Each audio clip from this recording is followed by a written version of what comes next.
The Call of the Wild by Jack London. Chapter 1. Into the Primitive. Old longing's nomadic leap, chafing at custom's chain, again from its brumal sleep wakens the ferine strain. Buck did not read the newspapers, or he would have known the trouble was brewing, not alone for himself, but for every tidewater dog, strong of muscle and with warm, long hair, from Puget Sound to San Diego. Because men, groping in the Arctic darkness, had found a yellow metal, and because steamship and transportation companies were booming the find, thousands of men were rushing into the Northland. These men wanted dogs, and the dogs they wanted were heavy dogs, with strong muscles by which to toil, and furry coats to protect them from the frost. Buck lived at a big house in the sun-kissed Santa Clara Valley. Judge Miller's place, it was called. It stood back from the road, half hidden among the trees, through which glimpses could be caught of the wide, cool veranda that ran around its four sides. The house was approached by gravelled driveways, which wound about through the wide-spreading lawns and under the interlacing boughs of tall poplars. At the rear, things were on even a more spacious scale than at the front. There were great stables where a dozen grooms and boys held forth, rows of vine-clad servants' cottages, an endless and orderly array of outhouses, long grape arbors, green pastures, orchards, and berry patches. Then there was the pumping plant for the artesian well, and the big cement tank where Judge Miller's boys took their morning plunge and kept cool in the hot afternoon. And over this great demesne Buck ruled. Here he was born, and here he had lived the 4 years of his life. It was true, there were other dogs. There could not but be other dogs on so vast a place, but they did not count. They came and went, resided in the populous kennels, or lived obscurely in the recesses of the house, after the fashion of Toots, the Japanese pug, or Isabel, the Mexican hairless. Strange creatures that rarely put nose out of doors or set foot to ground. On the other hand, there were the fox terriers, a score of them at least, who yelped fearful promises at Toots and Isabel looking out of the windows at them, and protected by a legion of housemaids armed with brooms and mops. But Buck was neither house dog nor kennel dog. The whole realm was his. He plunged into the swimming tank or went hunting with the Judge's sons. He escorted Molly and Alice, the Judge's daughters, on long twilight or early morning rambles. On wintry nights he lay at the Judge's feet before the roaring library fire. He carried the Judge's grandsons on his back, or rolled them in the grass, and guarded their footsteps through wild adventures down to the fountain in the stable yard, and even beyond, where the paddocks were and the berry patches. Among the terriers he stalked imperiously, and Toots and Isabel he utterly ignored, for he was king over all creeping, crawling, flying things of Judge Miller's place, humans included. His father, Elmo, a huge St. Bernard, had been the Judge's inseparable companion, and Buck bid fair to follow in the way of his father. He was not so large. He weighed only 140 pounds, for his mother, Shep, had been a Scotch shepherd dog.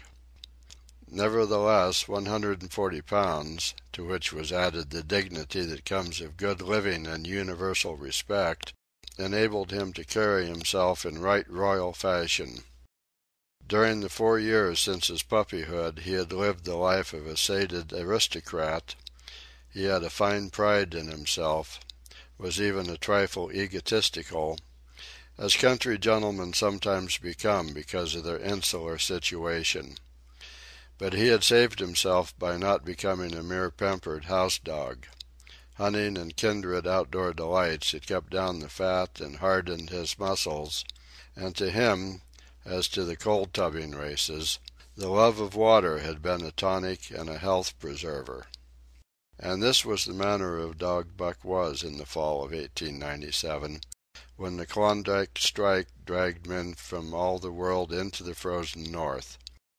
But Buck did not read the newspapers, and he did not know that Manuel, one of the gardener's helpers, was an undesirable acquaintance. Manuel had one besetting sin. He loved to play Chinese lottery. Also, in his gambling, he had one besetting weakness, faith in a system, and this made his damnation certain. For to play a system requires money, while the wages of a gardener's helper do not lap over the needs of a wife and numerous progeny. The judge was at a meeting of the Raisin Growers Association, and the boys were busy organizing an athletic club on the memorable night of Manuel's treachery. No one saw him and Buck go off through the orchard on what Buck imagined was merely a stroll. And with the exception of a solitary man, no one saw them arrive at the little flag station known as College Park. This man talked with Manuel, and money chinked between them. "You might wrap up the goods before you deliver 'em," that stranger said gruffly, and Manuel doubled a piece of stout rope around Buck's neck under the collar. "Twist it, and you'll choke him plenty," said Manuel, and the stranger grunted a ready affirmative. Buck had accepted the rope with quiet dignity. To be sure, it was an unwonted performance, but he had learned to trust in men he knew, and to give them credit for a wisdom that outreached his own. But when the ends of the rope were placed in the stranger's hands, he growled menacingly. He had merely intimated his displeasure, in his pride believing that to intimate was to command. But to his surprise the rope tightened around his neck, shutting off his breath. In quick rage he sprang at the man, who met him halfway, grappled him close by the throat, and with a deft twist threw him over on his back. Then the rope tightened mercilessly, while Buck struggled in a fury, his tongue lolling out of his mouth and his great chest panting futilely. Never in all his life had he been so vilely treated, and never in all his life had he been so angry. But his strength ebbed, his eyes glazed, and he knew nothing when the train was flagged and the two men threw him into the baggage car. The next he knew, he was dimly aware that his tongue was hurting and that he was being jolted along in some kind of conveyance. The hoarse shriek of a locomotive whistling a crossing told him where he was. He had traveled too often with the judge not to know the sensation of riding in a baggage car. He opened his eyes, and into them came the unbridled anger of a kidnapped king. The man sprang for his throat, but Buck was too quick for him. His jaws closed on the hand, nor did they relax till his senses were choked out of him once more. "Yep, has fits," the man said, hiding his mangled hand from the baggage man, who had been attracted by the sounds of struggle. "I'm taking him up for the boss to 'Frisco. A crack dog doctor there thinks that he can cure him." Concerning that night's ride, the man spoke most eloquently for himself in a little shed back of a saloon on the San Francisco waterfront. "All I get is $50 for it," he grumbled, "and I wouldn't do it over for $1,000. Cold cash." His hand was wrapped in a bloody handkerchief, and the right trouser leg was ripped from knee to ankle. "How much did the other mug get?" the saloon keeper demanded. "100," was the reply. "Wouldn't take a so less, so help me." "That makes 150," the saloon keeper calculated, "and he's worth it, or I'm a squarehead." The kidnapper undid the bloody wrappings and looked at his lacerated hand. "If I don't get the hydrophoby—" "It'll be because you was born to hang," laughed the saloon keeper. "Here, lend me a hand before you pull your freight," he added. Dazed, suffering intolerable pain from throat and tongue, with the life half throttled out of him, Buck attempted to face his tormentors. But he was thrown down and choked repeatedly, till they succeeded in filing the heavy brass collar from off his neck. Then the rope was removed, and he was flung into a cage-like crate. There he lay for the remainder of the weary night, nursing his wrath and wounded pride. He could not understand what it all meant. What did they want with him, these strange men? Why were they keeping him pent up in this narrow crate? He did not know why, but he felt oppressed by the vague sense of impending calamity. Several times during the night he sprang to his feet when the shed door rattled open, expecting to see the judge, or the boys at least. But each time it was the bulging face of the saloon keeper that peered in at him by the sickly light of a tallow candle. And each time the joyful bark that trembled in Buck's throat was twisted into a savage growl. But the saloon keeper let him alone, and in the morning 4 men entered and picked up the crate. More tormentors, Buck decided, for they were evil-looking creatures, ragged and unkempt, and he stormed and raged at them through the bars. They only laughed and poked sticks at him, which he promptly assailed with his teeth, till he realized that that was what they wanted. Whereupon he lay down sullenly and allowed the crate to be lifted into a wagon. Then he, and the crate in which he was imprisoned, began a passage through many hands. Clerks in the express office took charge of him. He was carted about in another wagon. A truck carried him, with an assortment of boxes and parcels, upon a ferry steamer. He was trucked off the steamer into a great railway depot, and finally he was deposited in an express car. For 2 days and nights this express car was dragged along at the tail of shrieking locomotives, and for 2 days and nights Buck neither ate nor drank. In his anger he had met the first advances of the express messengers with growls, and they had retaliated by teasing him. When he flung himself against the bars, quivering and frothing, they laughed at him and taunted him. They growled and barked like detestable dogs, mewed, and flapped their arms and crowed. It was all very silly, he knew, but therefore the more outrage to his dignity, and his anger waxed and waxed. He did not mind the hunger so much, but the lack of water caused him severe suffering and fanned his wrath to fever pitch. For that matter, high-strung and finely sensitive, the ill treatment had flung him into a fever, which was fed by the inflammation of his parched and swollen throat and tongue. He was glad for one thing, the rope was off his neck. That had given them an unfair advantage, but now that it was off he would show them. They would never get another rope around his neck. Upon that he was resolved.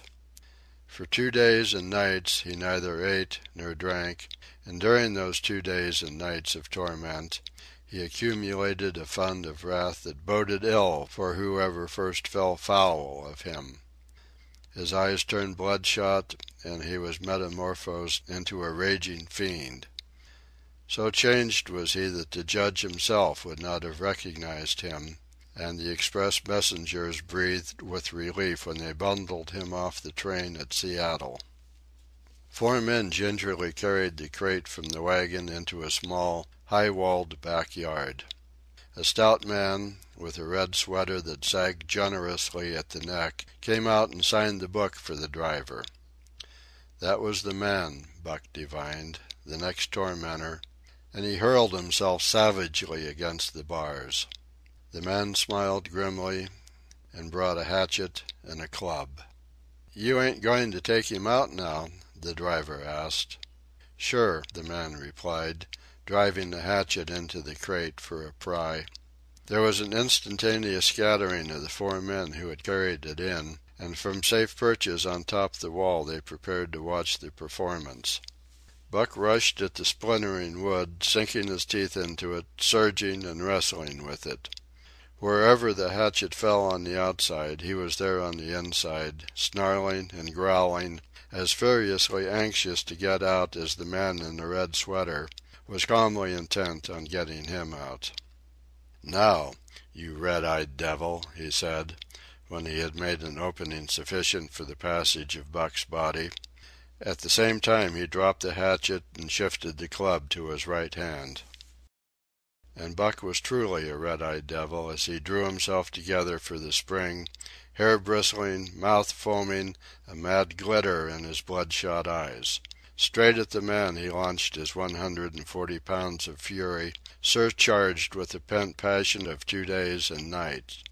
In mid-air, just as his jaws were about to close on the man, he received a shock that checked his body and brought his teeth together with an agonizing clip. He whirled over, fetching the ground on his back and side. He had never been struck by a club in his life, and did not understand. With a snarl that was part bark and more scream, he was again on his feet and launched into the air. And again the shock came and he was brought crushingly to the ground. This time he was aware that it was the club, but his madness knew no caution. A dozen times he charged, and as often the club broke the charge and smashed him down. After a particularly fierce blow, he crawled to his feet, too dazed to rush. He staggered limply about, the blood flowing from nose and mouth and ears, his beautiful coat sprayed and flecked with bloody slaver.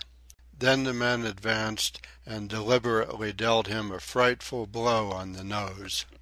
All the pain he had endured was as nothing compared with the exquisite agony of this. With a roar that was almost lion-like in his ferocity, he again hurled himself at the man. But the man, shifting the club from right to left, coolly caught him by the under jaw, at the same time wrenching downward and backward. Buck described a complete circle in the air and half of another, then crashed to the ground on his head and chest. For the last time he rushed. The man struck the shrewd blow he had purposely withheld for so long, and Buck crumpled up and went down, knocked utterly senseless. "He's no slouch at dog breaking, that's what I say," one of the men on the wall cried enthusiastically. "Druther break cayuses any day and twice on Sundays," was the reply of the driver, as he climbed on the wagon and started the horses. Buck's senses came back to him, but not his strength. He lay where he had fallen, and from there he watched the man in the red sweater. "Answers to the name of Buck," the man soliloquized, quoting from the saloon-keeper's letter, which had announced the consignment of the crate and contents. "Well, Buck, my boy," he went on in a genial voice, "we've had our little ruction, and the best thing we can do is to let it go at that. You've learned your place, and I know mine. Be a good dog and all'll go well and the goose hang high. Be a bad dog and I'll whale the stuffin' out of you. Understand?" As he spoke he fearlessly patted the head he had so mercilessly pounded, and though Buck's hair involuntarily bristled at the touch of the hand, he endured it without protest. When the man brought him water he drank eagerly, and later bolted a generous meal of raw meat, chunk by chunk, from the man's hand. He was beaten, he knew that, but he was not broken. He saw, once for all, that he stood no chance against a man with a club. He had learned the lesson, and in all his afterlife he never forgot it. That club was a revelation. It was his introduction to the reign of primitive law, and he met the introduction halfway. The facts of life took on a fiercer aspect, and while he faced that aspect uncowed, he faced it with all the latent cunning of his nature aroused. As the days went by, other dogs came, in crates and at the ends of ropes, some docilely, and some raging and roaring as he had come, and, one and all, he watched them pass under the dominion of the man in the red sweater. Again and again, as he looked at each brutal performance, the lesson was driven home to Buck. A man with a club was a lawgiver, a master to be obeyed, though not necessarily conciliated. Of this last Buck was never guilty, though he did see beaten dogs that fawned upon the man and wagged their tails and licked his hand. Also, he saw one dog, that would neither conciliate nor obey, finally killed in the struggle for mastery. Now and again men came, strangers, who talked excitedly, wheedlingly, and in all kinds of fashions to the man in the red sweater. and at such times that money passed between them, the strangers took one or more of the dogs away with them. Buck wondered where they went, for they never came back. But the fear of the future was strong upon him, and he was glad each time he was not selected. Yet his time came, in the end, in the form of a little weazened man who spat broken English and many strange and uncouth exclamations which Buck could not understand. "Sacre dam!" he cried, when his eyes lit upon Buck. "Dat one dam bully dog, eh? How mooch?" "300, and a present at that," was the prompt reply of the man in the red sweater. "And seem' it's government money, you ain't got no kick comin', eh, Perrault?" Perrault grinned. Considering that the price of dogs had been boomed skyward by the unwonted demand, it was not an unfair sum for so fine an animal. The Canadian government would be no loser, nor would its dispatches travel the slower. Perrault knew dogs, and when he looked at Buck he knew that he was 1 in 1,000. 1 in 10,000, he commented mentally. Buck saw money pass between them, and was not surprised when Curly, a good-natured Newfoundland, and he were led away by the little weazened man. That was the last he saw of the man in the red sweater, and as Curly and he looked at receding Seattle from the deck of the Narwhal, it was the last he saw of the warm Southland. Curly and he were taken below by Perrault and turned over to a black-faced giant called Francois. Perrault was a French-Canadian and swarthy, but Francois was a French-Canadian half-breed and twice as swarthy. They were a new kind of man to Buck, of which he was destined to see many more, and while he developed no affection for them, he none the less grew honestly to respect them.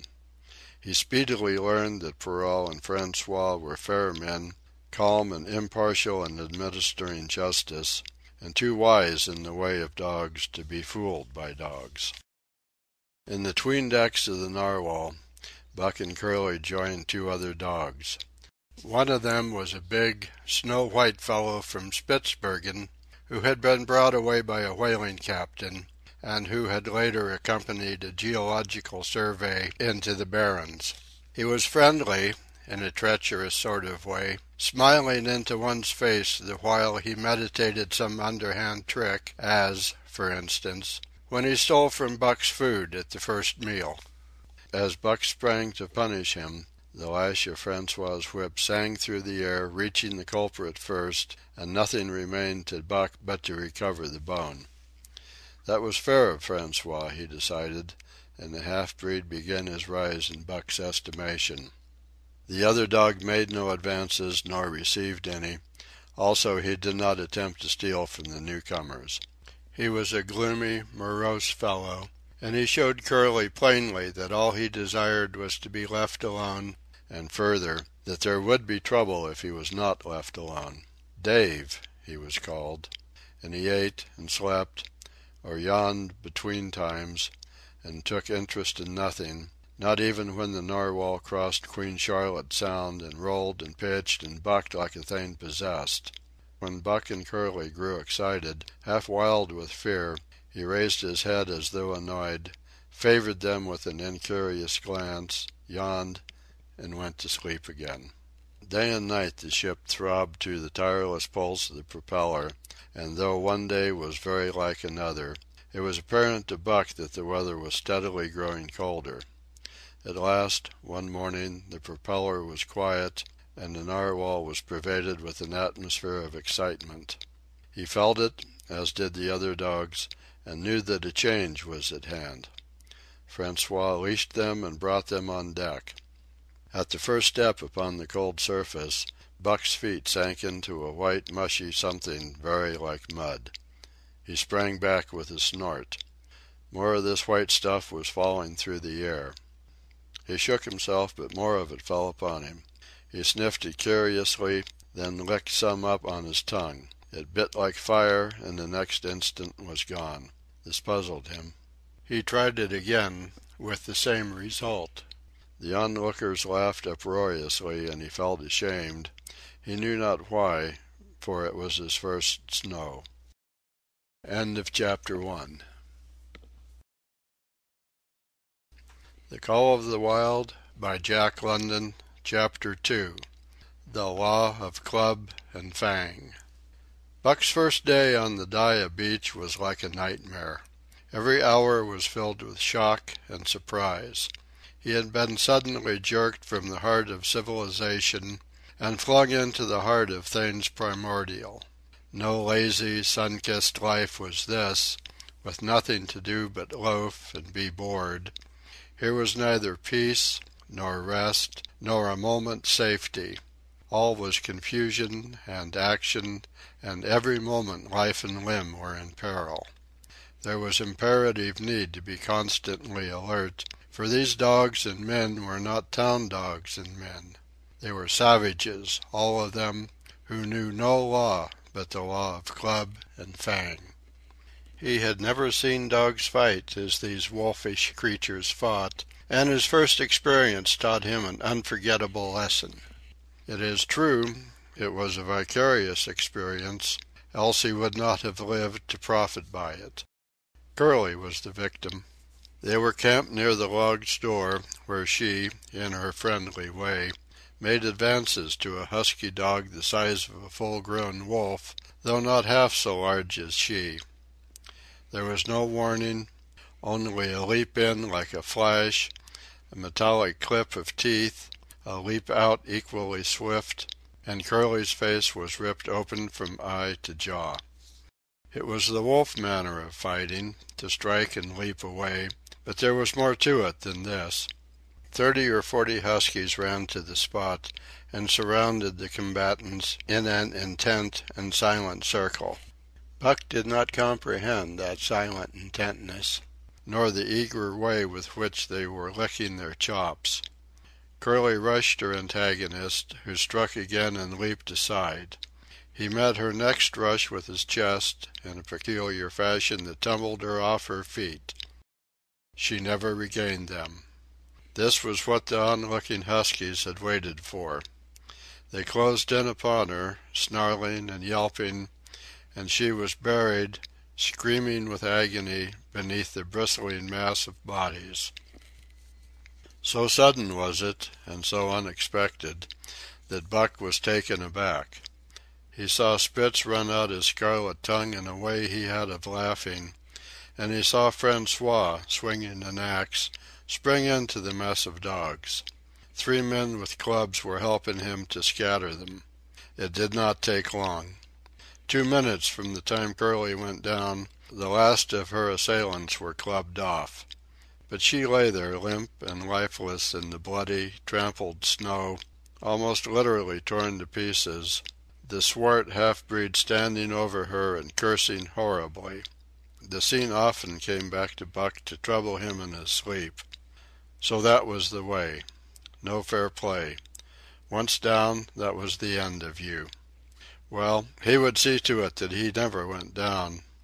Spitz ran out his tongue and laughed again, and from that moment Buck hated him with a bitter and deathless hatred. Before he had recovered from the shock caused by the tragic passing of Curly, he received another shock. Francois fastened upon him an arrangement of straps and buckles.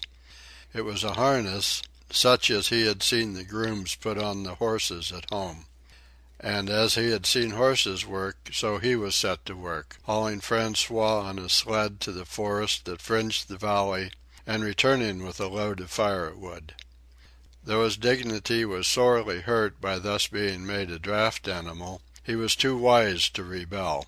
He buckled down with a will and did his best, though it was all new and strange.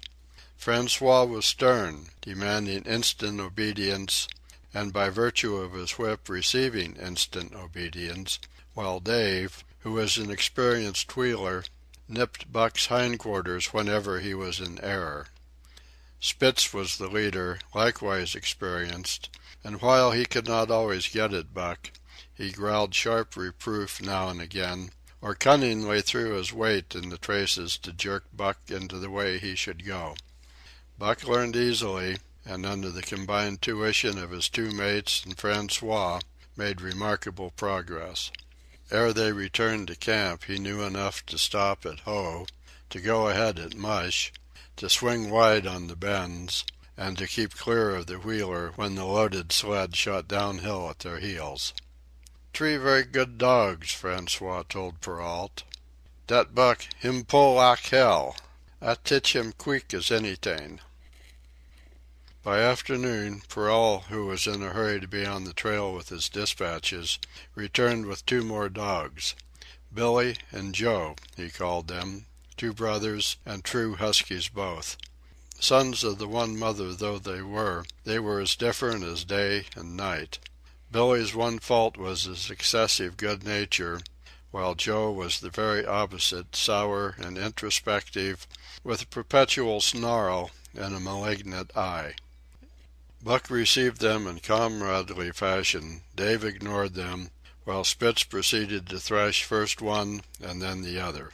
Billy wagged his tail appeasingly, turned to run when he saw that appeasement was of no avail, and cried, still appeasingly, when Spitz's sharp teeth scored his flank.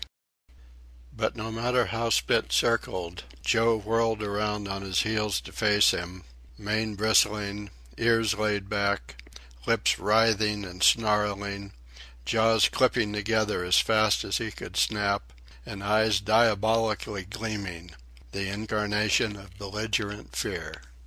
So terrible was his appearance that Spitz was forced to forego disciplining him, but to cover his own discomfiture, he turned upon the inoffensive and wailing Billy, and drove him to the confines of the camp. By evening Perrault secured another dog, an old husky, long and lean and gaunt, with a battle-scarred face and a single eye which flashed a warning of prowess that commanded respect.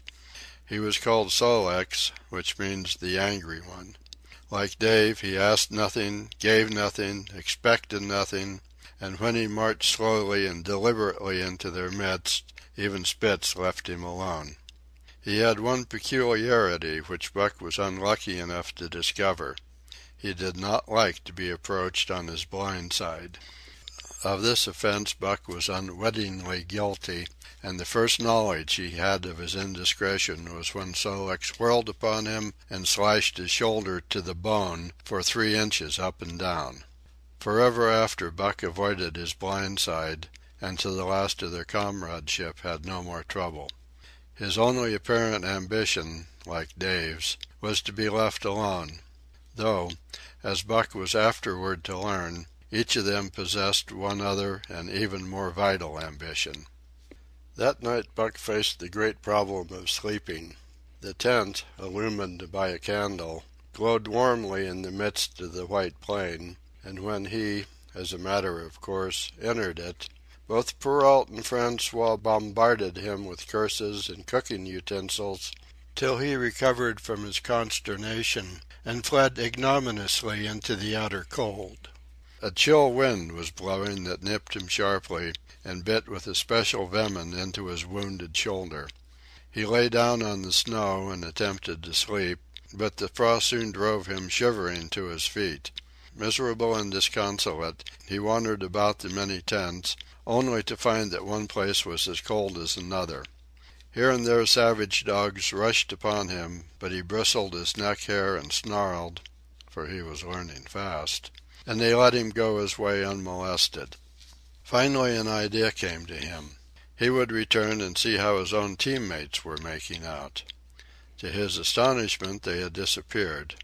Again he wandered about through the great camp, looking for them, and again he returned.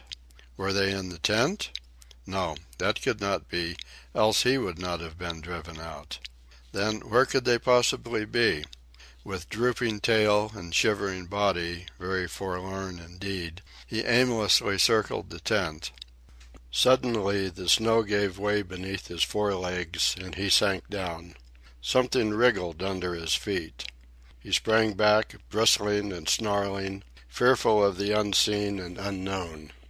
But a friendly little yelp reassured him, and he went back to investigate. A whiff of warm air ascended to his nostrils, and there, curled up under the snow in a snug ball, lay Billy. He whined placatingly, squirmed and wriggled to show his good will and intentions, and even ventured, as a bribe for peace, to lick Buck's face with his warm, wet tongue. Another lesson. So that was the way they did it, eh? Buck confidently selected a spot, and with much fuss and waste effort proceeded to dig a hole for himself. In a trice the heat from his body filled the confined space, and he was asleep. The day had been long and arduous, and he slept soundly and comfortably, though he growled and barked and wrestled with bad dreams. Nor did he open his eyes till roused by the noises of the waking camp. At first he did not know where he was. It had snowed during the night, and he was completely buried. The snow walls pressed him on every side, and a great surge of fear swept through him. The fear of the wild thing for the trap. It was a token that he was harking back through his own life to the lives of his forebears, for he was a civilized dog, an unduly civilized dog, and of his own experience knew no trap and so could not of himself fear it. The muscles of his whole body contracted spasmodically and instinctively, the hair on his neck and shoulders stood on end, and with a ferocious snarl he bounded straight up into the blinding day, the snow flying about him in a flashing cloud. Ere he landed on his feet he saw the white camp spread out before him, and knew where he was, and remembered all that had passed from the time he went for a stroll with Manuel to the hole he had dug for himself the night before. A shout from Francois hailed his appearance. "What I say," the dog driver cried to Perrault. "Dat Buck for sure learn queek as anyt'ing." Perrault nodded gravely. As courier for the Canadian government, bearing important dispatches, he was anxious to secure the best dogs, and he was particularly gladdened by the possession of Buck. 3 more huskies were added to the team inside an hour, making a total of 9, and before another quarter of an hour had passed, they were in harness and swinging up the trail toward the Dyea Canyon. Buck was glad to be gone, and though the work was hard, he found he did not particularly despise it. He was surprised at the eagerness which animated the whole team, and which was communicated to him, but still more surprising was the change wrought in Dave and Sol leks. They were new dogs, utterly transformed by the harness. All passiveness and unconcern had dropped from them. They were alert and active, anxious that the work should go well, and fiercely irritable with whatever, by delay or confusion, retarded that work. The toil of the traces seemed the supreme expression of their being, and all that they lived for, and the only thing in which they took delight. Dave was wheeler, or sled dog. Pulling in front of him was Buck, then came Sol leks. The rest of the team was strung out ahead, single file, to the leader, which position was filled by Spitz. Buck had been purposely placed between Dave and Sol leks so that he might receive instruction. Apt scholar that he was, they were equally apt teachers, never allowing him to linger long in error, and enforcing their teaching with their sharp teeth. Dave was fair and very wise. He never nipped Buck without cause, and he never failed to nip him when he stood in need of it. As Francois's whip backed him up, Buck found it to be cheaper to mend his ways than to retaliate. Once during a brief halt, when he got tangled in the traces and delayed the start, both Dave and Sol leks flew at him and administered a sound trouncing. The resulting tangle was even worse, but Buck took good care to keep the traces clear thereafter, and ere the day was done, so well had he mastered his work, his mates about ceased nagging him. Francois's whip snapped less frequently, and Perrault even honored Buck by lifting up his feet and carefully examining them. It was a hard day's run up the canyon, through Sheep Camp, past the scales and the timber line, across glaciers and snowdrifts hundreds of feet deep, and over the great Chilcoot Divide, which stands between the salt water and the fresh, and guards forbiddingly the sad and lonely north. They made good time down the chain of lakes which fills the craters of extinct volcanoes, and late that night pulled into the huge camp at the head of Lake Bennett, where thousands of gold seekers were building boats against the break-up of the ice in the spring. Buck made his hole in the snow and slept the sleep of the exhausted just, but all too early was routed out in the cold darkness and harnessed with his mates to the sled. That day they made 40 miles, the trail being packed. But the next day, and for many days to follow, they broke their own trail, worked harder, and made poorer time. As a rule, Perrault traveled ahead of the team, packing the snow with webbed shoes to make it easier for them. Francois, guiding the sled at the gee-pole, sometimes exchanged places with him, but not often. Perrault was in a hurry, and he prided himself on his knowledge of ice, which knowledge was indispensable, for the fall ice was very thin, and where there was swift water there was no ice at all. Day after day, for days unending, Buck toiled in the traces. Always they broke camp in the dark, and the first gray of dawn found them hitting the trail with fresh miles reeled off behind them. And always they pitched camp after dark, eating their bit of fish, and crawling to sleep into the snow. Buck was ravenous. The pound and a half of sun-dried salmon, which was his ration for each day, seemed to go nowhere. He never had enough and suffered from perpetual hunger pangs. Yet the other dogs, because they weighed less and were born to the life, received a pound only of the fish and managed to keep in good condition. He swiftly lost the fastidiousness which had characterized his old life. A dainty eater, he found that his mates, finishing first, robbed him of his unfinished ration. There was no defending it. While he was fighting off 2 or 3, it was disappearing down the throats of the others. To remedy this, he ate as fast as they, and so greatly did hunger compel him, he was not above taking what did not belong to him. He watched and learned. When he saw Pike, one of the new dogs, a clever malingerer and thief, slyly steal a slice of bacon when Perrault's back was turned, he duplicated the performance the following day, getting away with the whole chunk. A great uproar was raised, but he was unsuspected, while Dub, an awkward blunderer who was always getting caught, was punished for Buck's misdeed. This first theft marked Buck as fit to survive in the hostile Northland environment. It marked his adaptability, his capacity to adjust himself to changing conditions, the lack of which would have meant swift and terrible death. It marked, further, the decay or going to pieces of his moral nature, a vain thing and a handicap in the ruthless struggle for existence.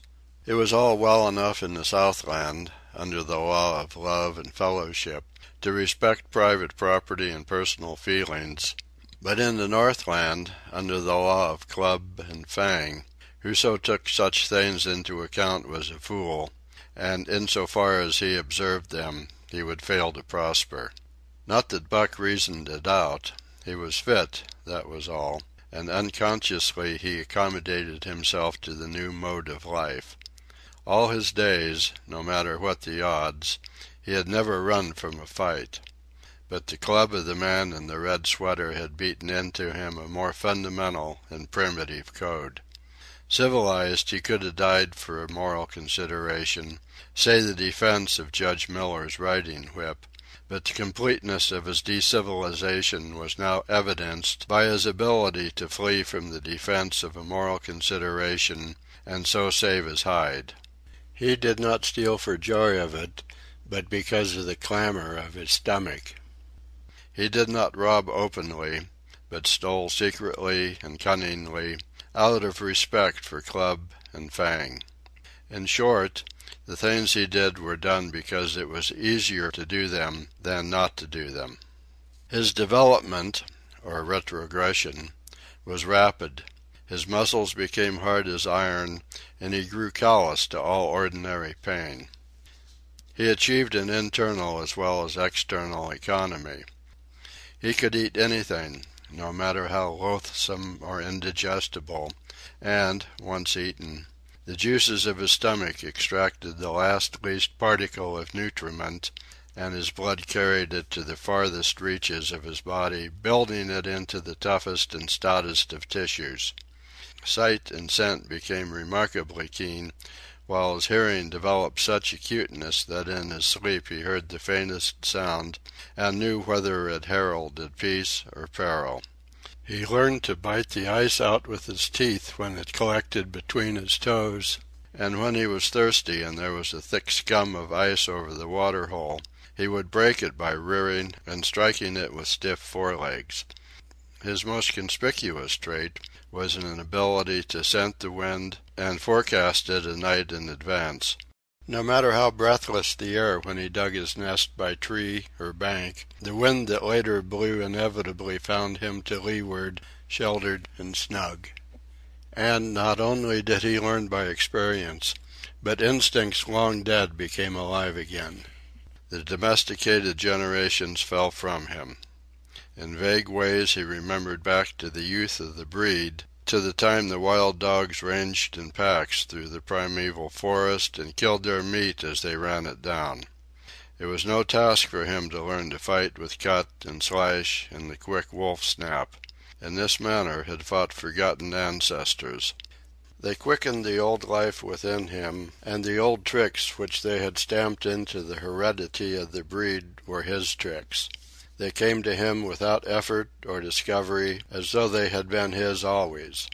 And when, on the still, cold nights, he pointed his nose at a star and howled long and wolf-like, it was his ancestors, dead and dust, pointing nose at star and howling down through the centuries and through him. And his cadences were their cadences, the cadences which voiced their woe and what to them was the meaning of the stiffness and the cold and dark. Thus, as token of what a puppet thing life is, the ancient song surged through him, and he came into his own again, and he came because men had found a yellow metal in the north, and because Manuel was a gardener's helper, whose wages did not lap over the needs of his wife and divers small copies of himself. End of chapter 2. The Call of the Wild by Jack London. Chapter 3. The Dominant Primordial Beast. The dominant primordial beast was strong in Buck, and under the fierce conditions of trail life it grew and grew. Yet it was a secret growth.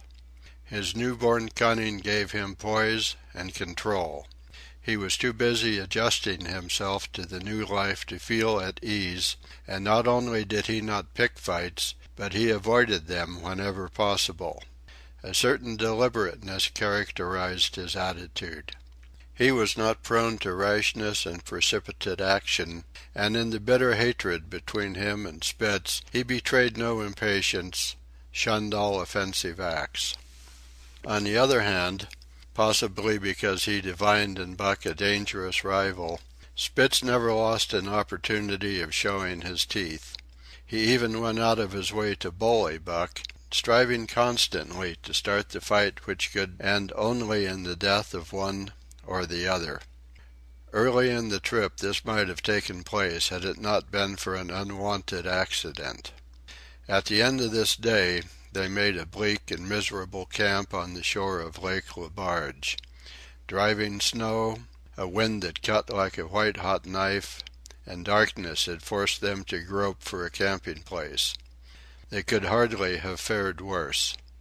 At their backs rose a perpendicular wall of rock, and Perrault and Francois were compelled to make their fire and spread their sleeping robes on the ice of the lake itself. The tent they had discarded at Dyea in order to travel light. A few sticks of driftwood furnished them with a fire that thawed down through the ice and left them to eat supper in the dark. Close in under the sheltering rock Buck made his nest. So snug and warm was it that he was loath to leave it when Francois distributed the fish, which he had first thawed over the fire. But when Buck finished his ration and returned, he found his nest occupied. A warning snarl told him that the trespasser was Spitz. Till now, Buck had avoided trouble with his enemy, but this was too much. The beast in him roared. He sprang upon Spitz with a fury which surprised them both, and Spitz particularly, for his whole experience with Buck had gone to teach him that his rival was an unusually timid dog who managed to hold his own only because of his great weight and size. Francois was surprised, too, when they shot out in a tangle from the disrupted nest, and he divined the cause of the trouble. "Ah!" he cried to Buck. "Give it to him, by gar! Give it to him, the dirty thief!" Spitz was equally willing. He was crying with sheer rage and eagerness as he circled back and forth for a chance to spring in. Buck was no less eager and no less cautious as he likewise circled back and forth for the advantage. But it was then that the unexpected happened, the thing which projected their struggle for supremacy far into the future, past many a weary mile of trail and toil. An oath from Perrault, the resounding impact of a club upon a bony frame, and a shrill yelp of pain heralded the breaking forth of pandemonium. The camp was suddenly discovered to be alive with skulking furry forms. Starving huskies, 4 or 5 score of them, who had scented the camp from some Indian village. They had crept in while Buck and Spitz were fighting, and when the two men sprang among them with stout clubs they showed their teeth and fought back. They were crazed by the smell of the food. Perrault found one with head buried in the grub box. His club landed heavily on the gaunt ribs, and the grub box was capsized on the ground. On the instant, a score of the famished brutes were scrambling for the bread and bacon. The clubs fell upon them unheeded. They yelped and howled under the rain of blows, but struggled none the less madly till the last crumb had been devoured. In the meantime, the astonished team dogs had burst out of their nests only to be set upon by the fierce invaders. Never had Buck seen such dogs. It seemed as though their bones would burst through their skins. They were mere skeletons, draped loosely in draggled hides, with blazing eyes and slavered fangs. But the hunger madness made them terrifying, irresistible. There was no opposing them. The team dogs were swept back against the cliff at the first onset. Buck was beset by 3 huskies, and in a trice his head and shoulders were ripped and slashed. The din was frightful. Billy was crying as usual. Dave and Sol Leks, dripping blood from a score of wounds, were fighting bravely side by side. Joe was snapping like a demon. Once his teeth closed on the foreleg of a husky, and he crunched down through the bone. Pike, the malingerer, leaped upon the crippled animal, breaking its neck with a quick flash of teeth and a jerk. Buck got a frothing adversary by the throat and was sprayed with blood when his teeth sank through the jugular. The warm taste of it in his mouth goaded him to greater fierceness. He flung himself upon another, and at the same time felt teeth sink into his own throat. It was Spitz treacherously attacking from the side. Perrault and Francois, having cleaned out their part of the camp, hurried to save their sled dogs. The wild wave of famished beasts rolled back before them, and Buck shook himself free, but it was only for a moment. The 2 men were compelled to run back to save the grub, upon which the huskies returned to the attack on the team. Billy, terrified into bravery, sprang through the savage circle and fled away over the ice. Pike and Dub followed on his heels, with the rest of the team behind. As Buck drew himself together to spring after them, out of the tail of his eye he saw Spitz rush upon him with the evident intention of overthrowing him. Once off his feet and under that mass of huskies, there was no hope for him. But he braced himself to the shock of Spitz's charge, then joined the flight out on the lake. Later, the 9 team dogs gathered together and sought shelter in the forest. Though unpursued, they were in a sorry plight. There was not one who was not wounded in 4 or 5 places, while some were wounded grievously. Dub was badly injured in a hind leg. Dolly, the last husky added to the team at Dyea, had a badly torn throat. Joe had lost an eye, while Billy, the good-natured, with an ear chewed and rent to ribbons, cried and whimpered throughout the night. At daybreak they limped warily back to camp, to find the marauders gone and the two men in bad tempers. Fully half their grub supply was gone. The huskies had chewed through the sled lashings and canvas coverings. In fact, nothing, no matter how remotely eatable, had escaped them. They had eaten a pair of Perrault's moose-hide moccasins, chunks out of the leather traces, and even 2 feet of lash from the end of Francois's whip. He broke from a mournful contemplation of it to look over his wounded dogs. "Ah, my friends," he said softly, "maybe it make you mad dog, dose many bites. Maybe all mad dog, sacre dam. What you t'ink, eh, Perrault?"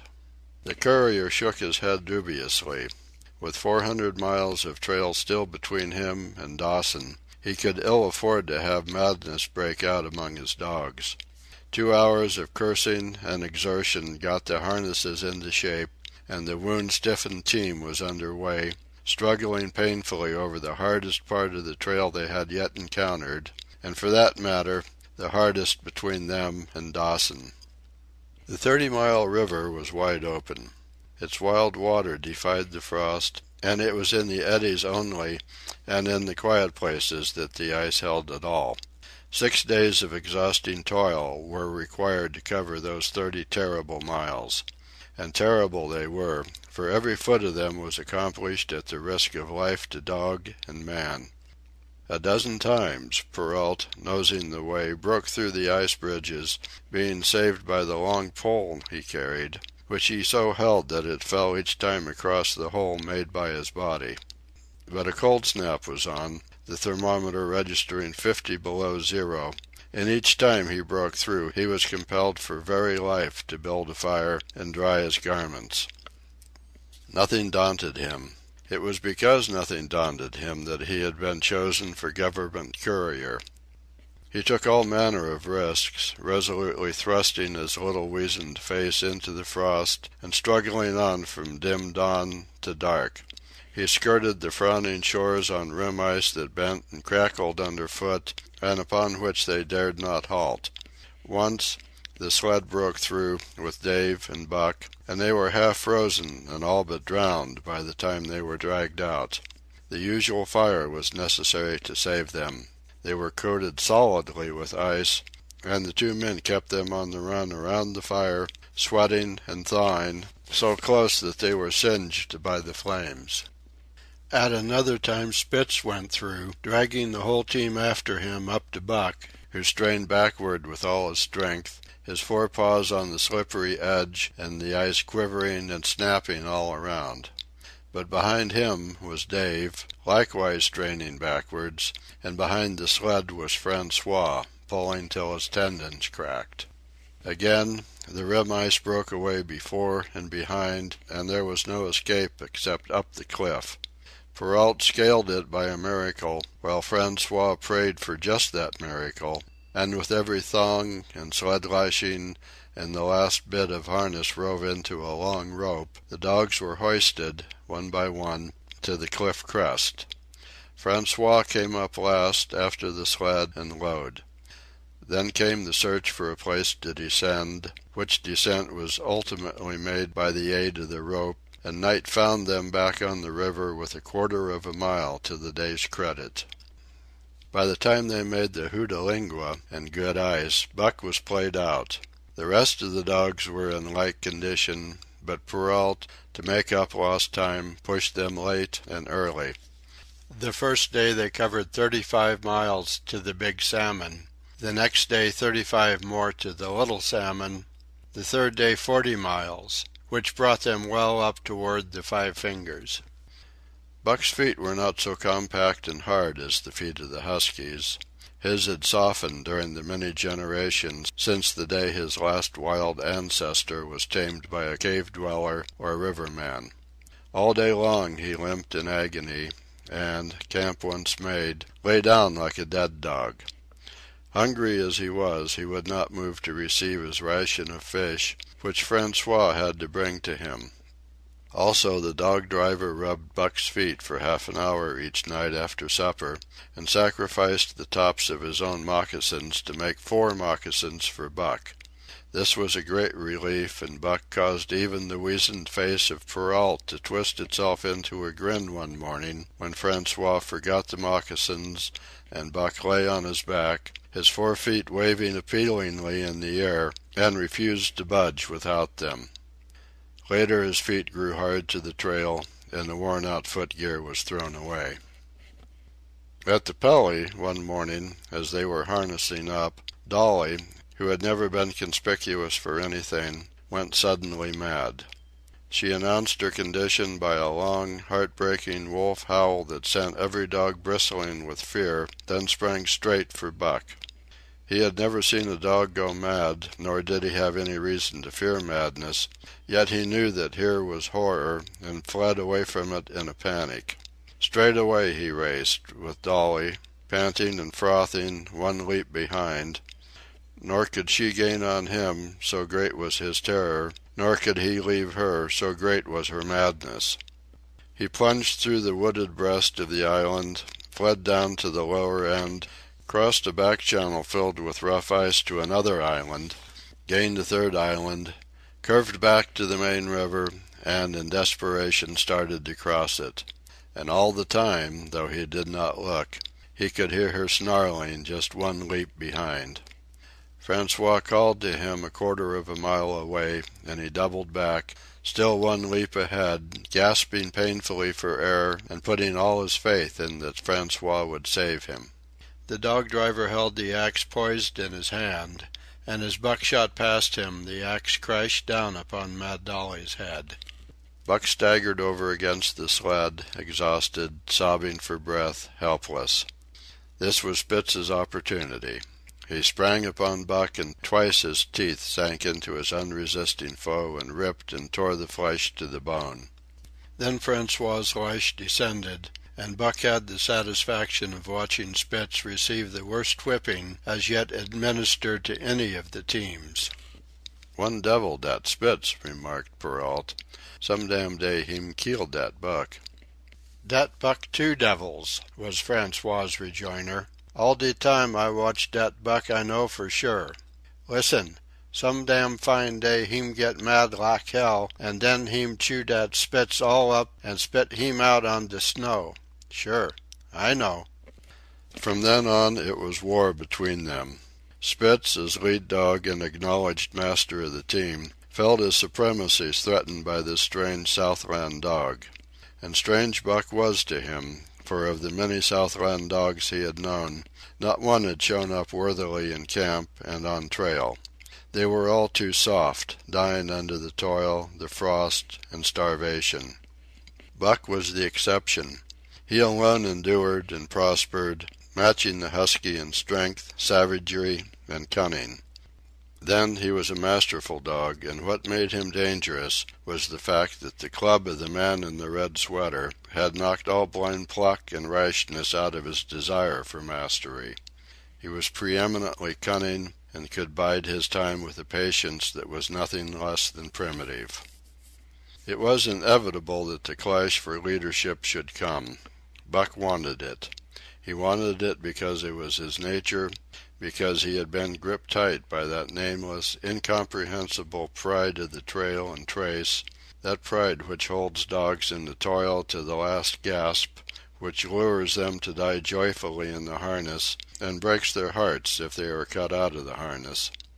This was the pride of Dave as wheel dog, of Sol leks as he pulled with all his strength, the pride that laid hold of them at break of camp, transforming them from sour and sullen brutes into straining, eager, ambitious creatures, the pride that spurred them on all day and dropped them at pitch of camp at night, letting them fall back into gloomy unrest and uncontent.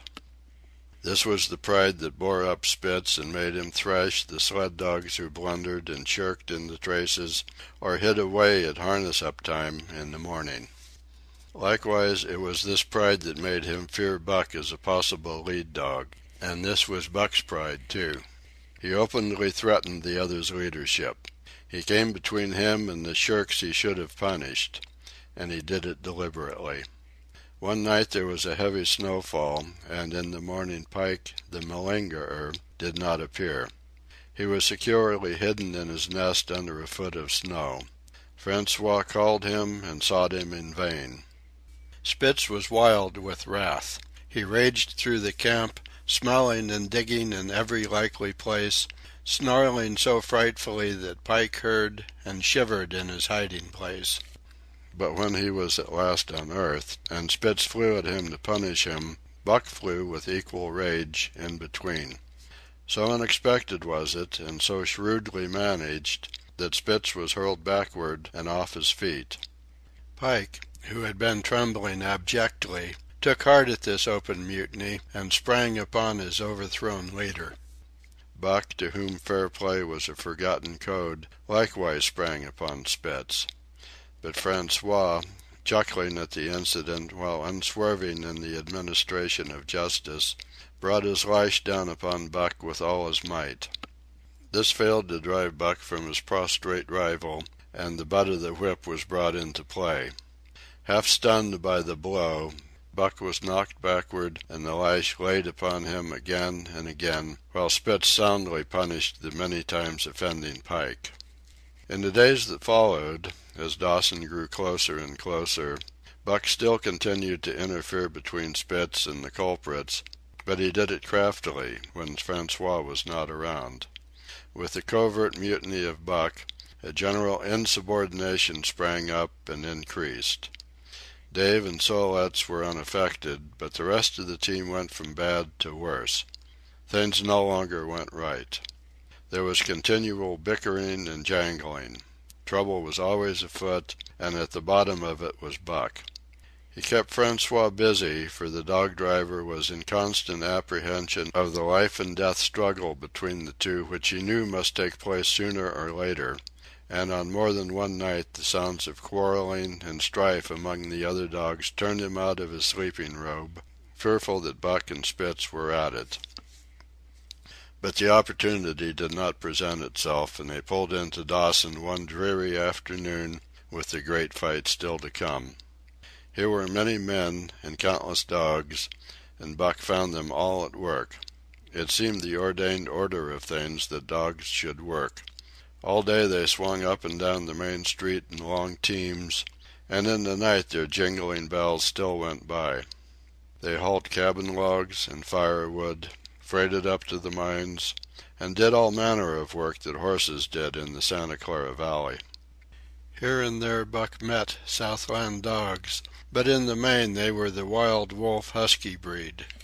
Every night, regularly, at 9, at 12, at 3, they lifted a nocturnal song, a weird and eerie chant, in which it was Buck's delight to join. With the aurora borealis flaming coldly overhead, or the stars leaping in the frost dance, and the land numb and frozen under its pall of snow, this song of the huskies might have been the defiance of life, only it was pitched in minor key, with long-drawn wailings and half-sobs, and was more the pleading of life, the articulate travail of existence. It was an old song, old as the breed itself, one of the first songs of the younger world in a day when songs were sad.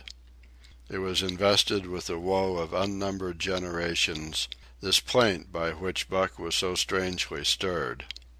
When he moaned and sobbed, it was with the pain of living that was of old the pain of his wild fathers, and the fear and mystery of the cold and dark that was to them fear and mystery. And that he should be stirred by it marked the completeness with which he harked back through the ages of fire and roof to the raw beginnings of life in the howling ages. 7 days from the time they pulled into Dawson, they dropped down the steep bank by the barracks to the Yukon Trail and pulled for Dyea and Salt Water. Perrault was carrying dispatches, if anything more urgent than those he had brought in. Also the travel pride had gripped him, and he proposed to make the record trip of the year. Several things favored him in this. The week's rest had recuperated the dogs and put them in thorough trim. The trail they had broken into the country was packed hard by later journeyers. And further, the police had arranged in 2 or 3 places deposits of grub for dog and man, and he was traveling light. They made 60 Mile, which is a 50-mile run, on the first day, and the second day saw them booming up the Yukon well on their way to Pelly. But such splendid running was achieved not without great trouble and vexation on the part of Francois. The insidious revolt led by Buck had destroyed the solidarity of the team. It no longer was as one dog leaping in the traces. The encouragement Buck gave the rebels led them into all kinds of petty misdemeanors. No more was Spitz a leader greatly to be feared. The old awe departed, and they grew equal to challenging his authority. Pike robbed him of half a fish one night and gulped it down under the protection of Buck. Another night Dub and Joe fought Spitz and made him forego the punishment they deserved. And even Billy, the good-natured, was less good-natured and whined not half so placatingly as in former days. Buck never came near Spitz without snarling and bristling menacingly. In fact, his conduct approached that of a bully, and he was given to swaggering up and down before Spitz's very nose.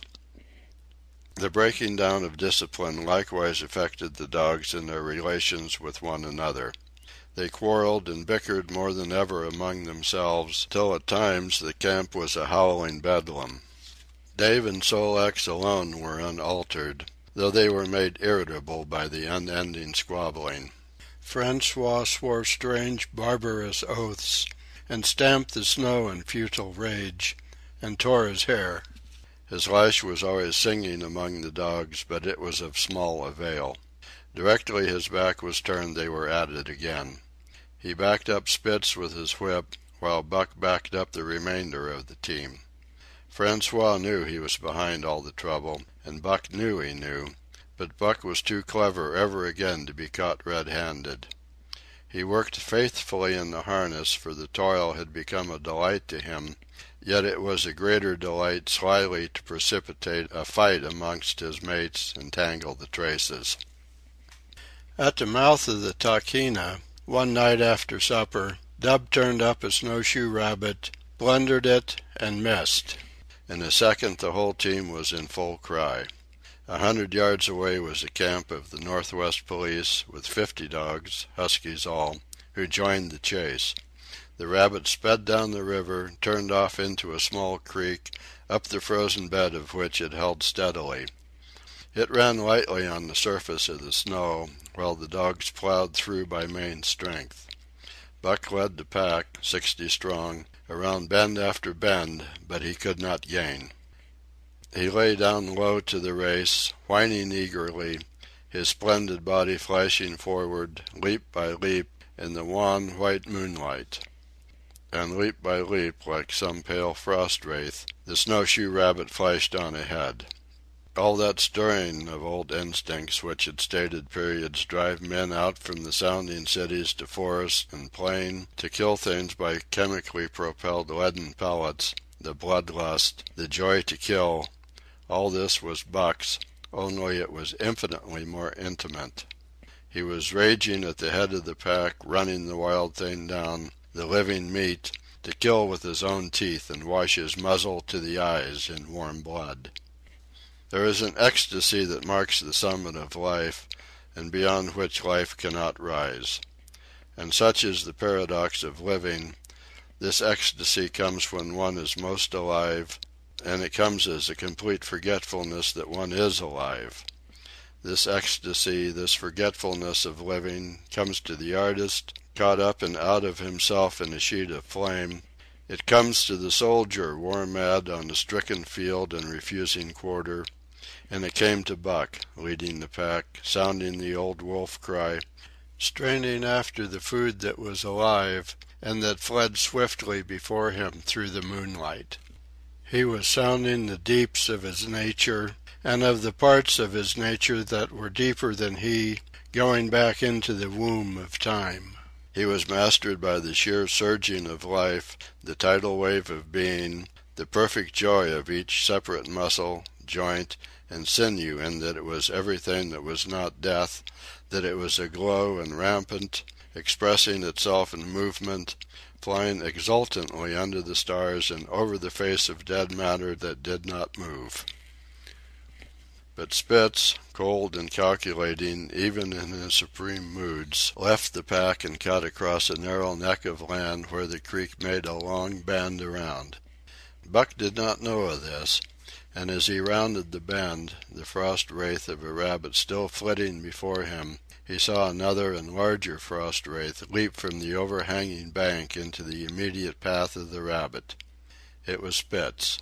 The rabbit could not turn, and as the white teeth broke its back in midair, it shrieked as loudly as a stricken man may shriek. At sound of this, the cry of life plunging down from life's apex in the grip of death, the fall pack at Buck's heels raised a hell's chorus of delight. Buck did not cry out. He did not check himself, but drove in upon Spitz, shoulder to shoulder, so hard that he missed the throat. They rolled over and over in the powdery snow.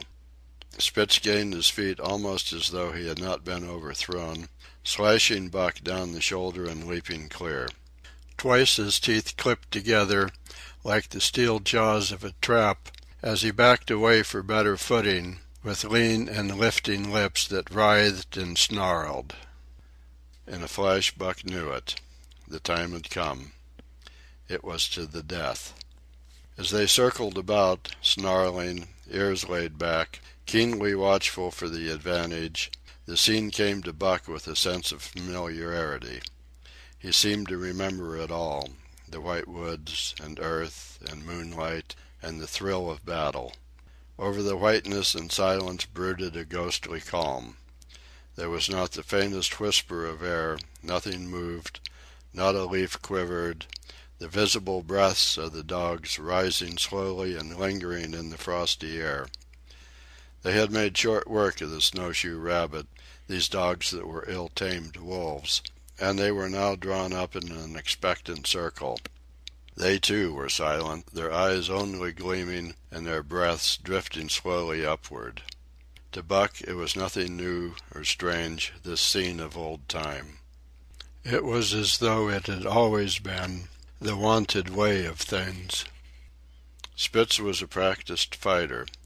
From Spitzbergen through the Arctic and across Canada and the Barrens, he had held his own with all manner of dogs and achieved mastery over them. Bitter rage was his, but never blind rage. In passion to rend and destroy, he never forgot that his enemy was in like passion to rend and destroy. He never rushed till he was prepared to receive a rush, never attacked till he had first defended that attack. In vain Buck strove to sink his teeth in the neck of the big white dog. Wherever his fangs struck for the softer flesh, they were countered by the fangs of Spitz. Fang clashed fang, and lips were cut and bleeding, but Buck could not penetrate his enemy's guard.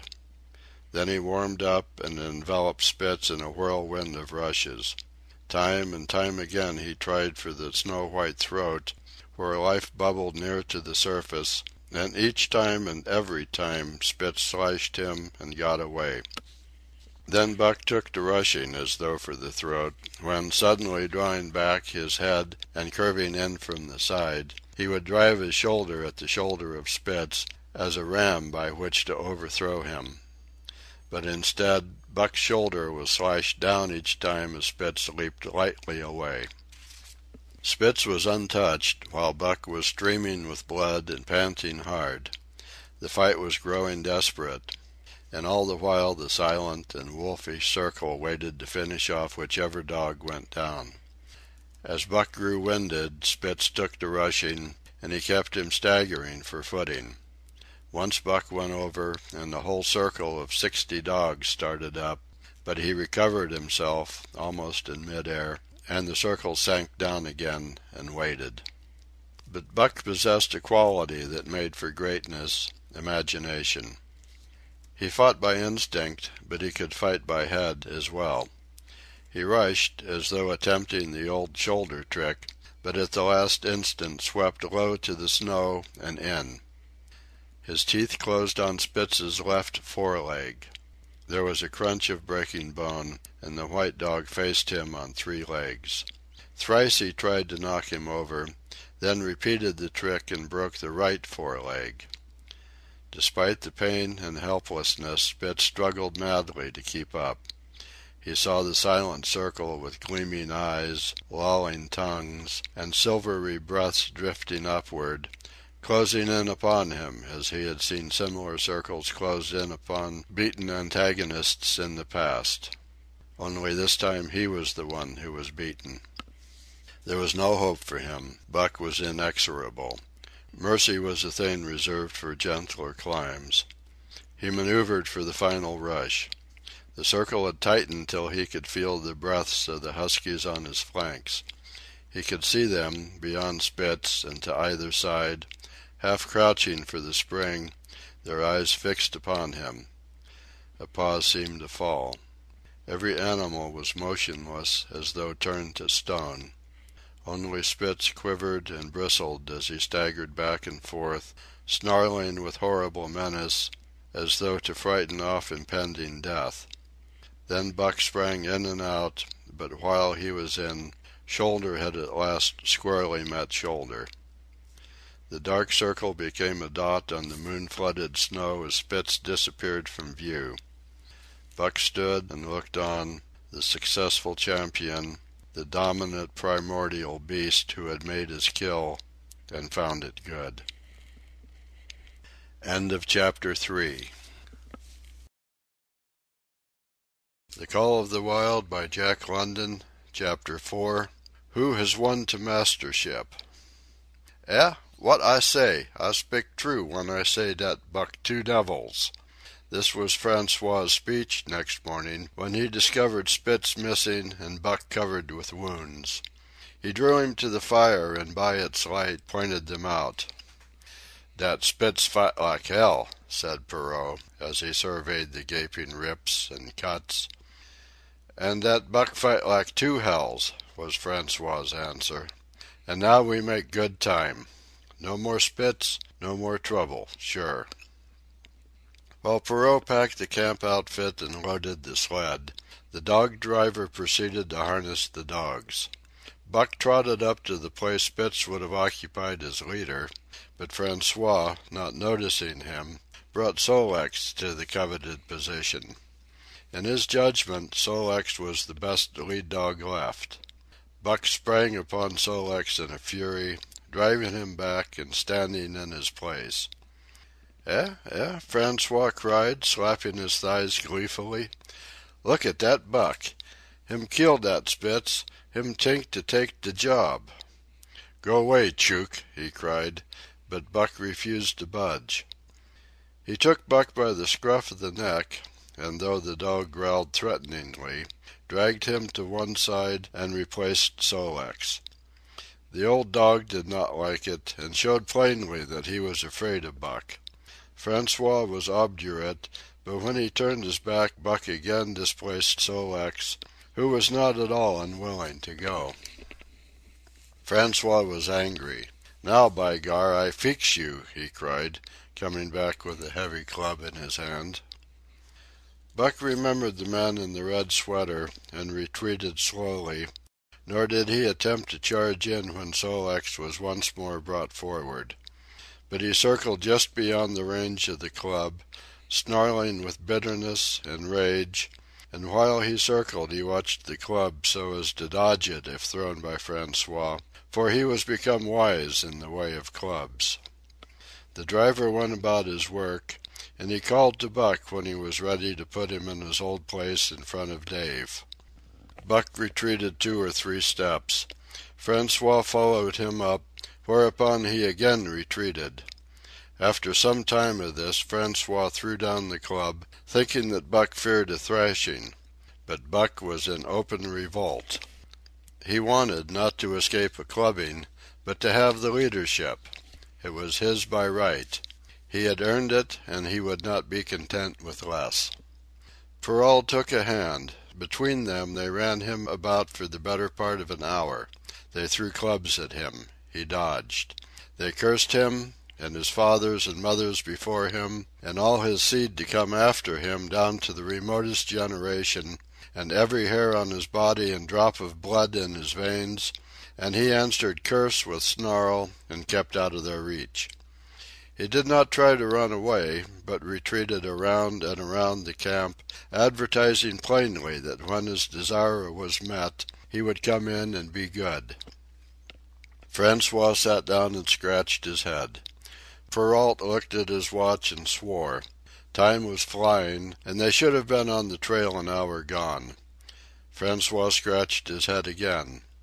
He shook it and grinned sheepishly at the courier, who shrugged his shoulders in sign that they were beaten. Then Francois went up to where Sol-leks stood and called to Buck. Buck laughed, as dogs laugh, yet kept his distance. Francois unfastened Sol-leks's traces and put him back in his old place. The team stood harnessed to the sled in an unbroken line, ready for the trail. There was no place for Buck save at the front. Once more Francois called, and once more Buck laughed and kept away. "Throw down the club," Perrault commanded. Francois complied, whereupon Buck trotted in, laughing triumphantly, and swung around into position at the head of the team. His traces were fastened, the sled broken out, and with both men running they dashed out onto the river trail. Highly as the dog driver had forevalued Buck with his two devils, he found, while the day was yet young, that he had undervalued. At a bound Buck took up the duties of leadership, and where judgment was required, and quick thinking and quick acting, he showed himself the superior even of Spitz, of whom Francois had never seen an equal. But it was in giving the law and making his mates live up to it that Buck excelled. Dave and Sol-leks did not mind the change in leadership. It was none of their business. Their business was to toil, and toil mightily, in the traces. So long as that were not interfered with, they did not care what happened. Billy the good-natured could lead for all they cared, so long as he kept order. The rest of the team, however, had grown unruly during the last days of Spitz, and their surprise was great now that Buck proceeded to lick them into shape. Pike, who pulled at Buck's heels, and who never put an ounce more of his weight against the breastband than he was compelled to do, was swiftly and repeatedly shaken for loafing, and ere the first day was done, he was pulling more than ever before in his life. The first night in camp, Joe, the sour one, was punished roundly, a thing that Spitz had never succeeded in doing. Buck simply smothered him by virtue of superior weight, and cut him up till he ceased snapping and began to whine for mercy. The general tone of the team picked up immediately. It recovered its old-time solidarity, and once more the dogs leaped as one dog in the traces. At the Rink Rapids, two native huskies, Teek and Koona, were added, and the celerity with which Buck broke them in took away Francois's breath. "Nev' such a dog as dat Buck," he cried. "No, nev' Heem worth $1,000, by gar. Eh? What you say, Perrault?" And Perrault nodded. He was ahead of the record then, and gaining day by day. The trail was in excellent condition, well packed and hard, and there was no new-fallen snow with which to contend. It was not too cold. The temperature dropped to 50 below zero, and remained there the whole trip. The men rode and ran by turn, and the dogs were kept on the jump, with but infrequent stoppages. The 30-mile river was comparatively coated with ice, and they covered in 1 day going out what had taken them 10 days coming in. In one run they made a 60-mile dash from the foot of Lake Lebarge to the White Horse Rapids. Across Marsh, Tagish, and Bennett, 70 miles of lakes, they flew so fast that the man whose turn it was to run towed behind the sled at the end of a rope. and on the last night of the second week they topped White Pass and dropped down the sea slope with the lights of Skagway and of the shipping at their feet. It was a record run.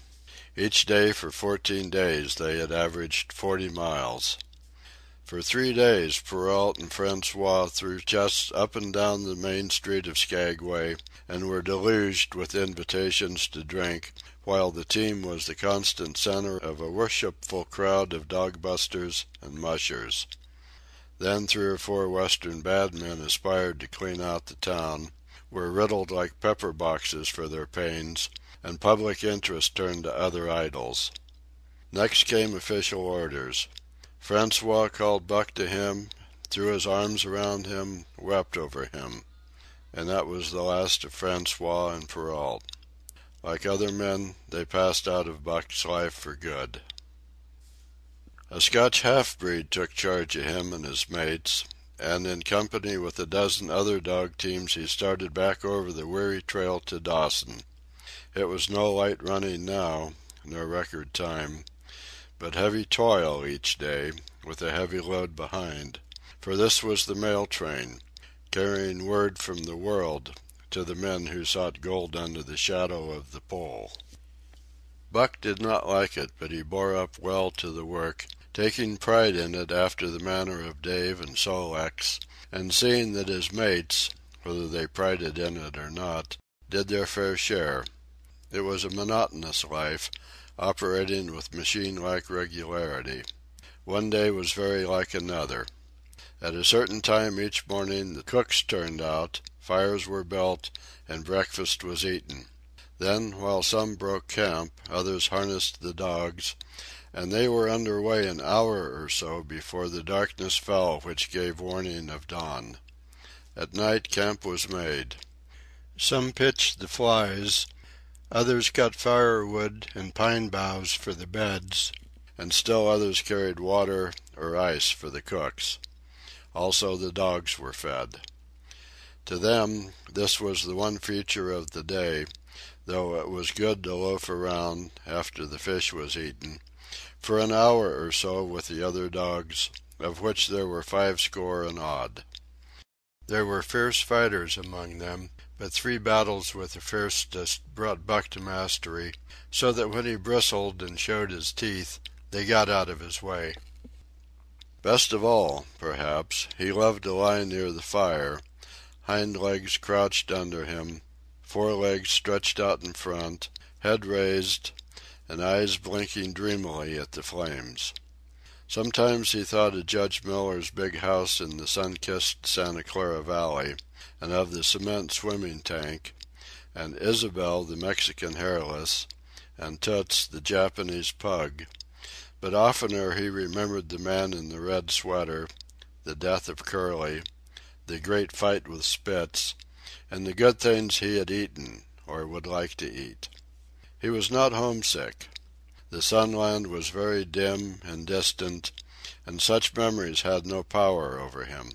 Far more potent were the memories of his heredity that gave things he had never seen before a seeming familiarity, the instincts, which were but the memories of his ancestors become habits, which had lapsed in later days, and still later, in him, quickened and became alive again.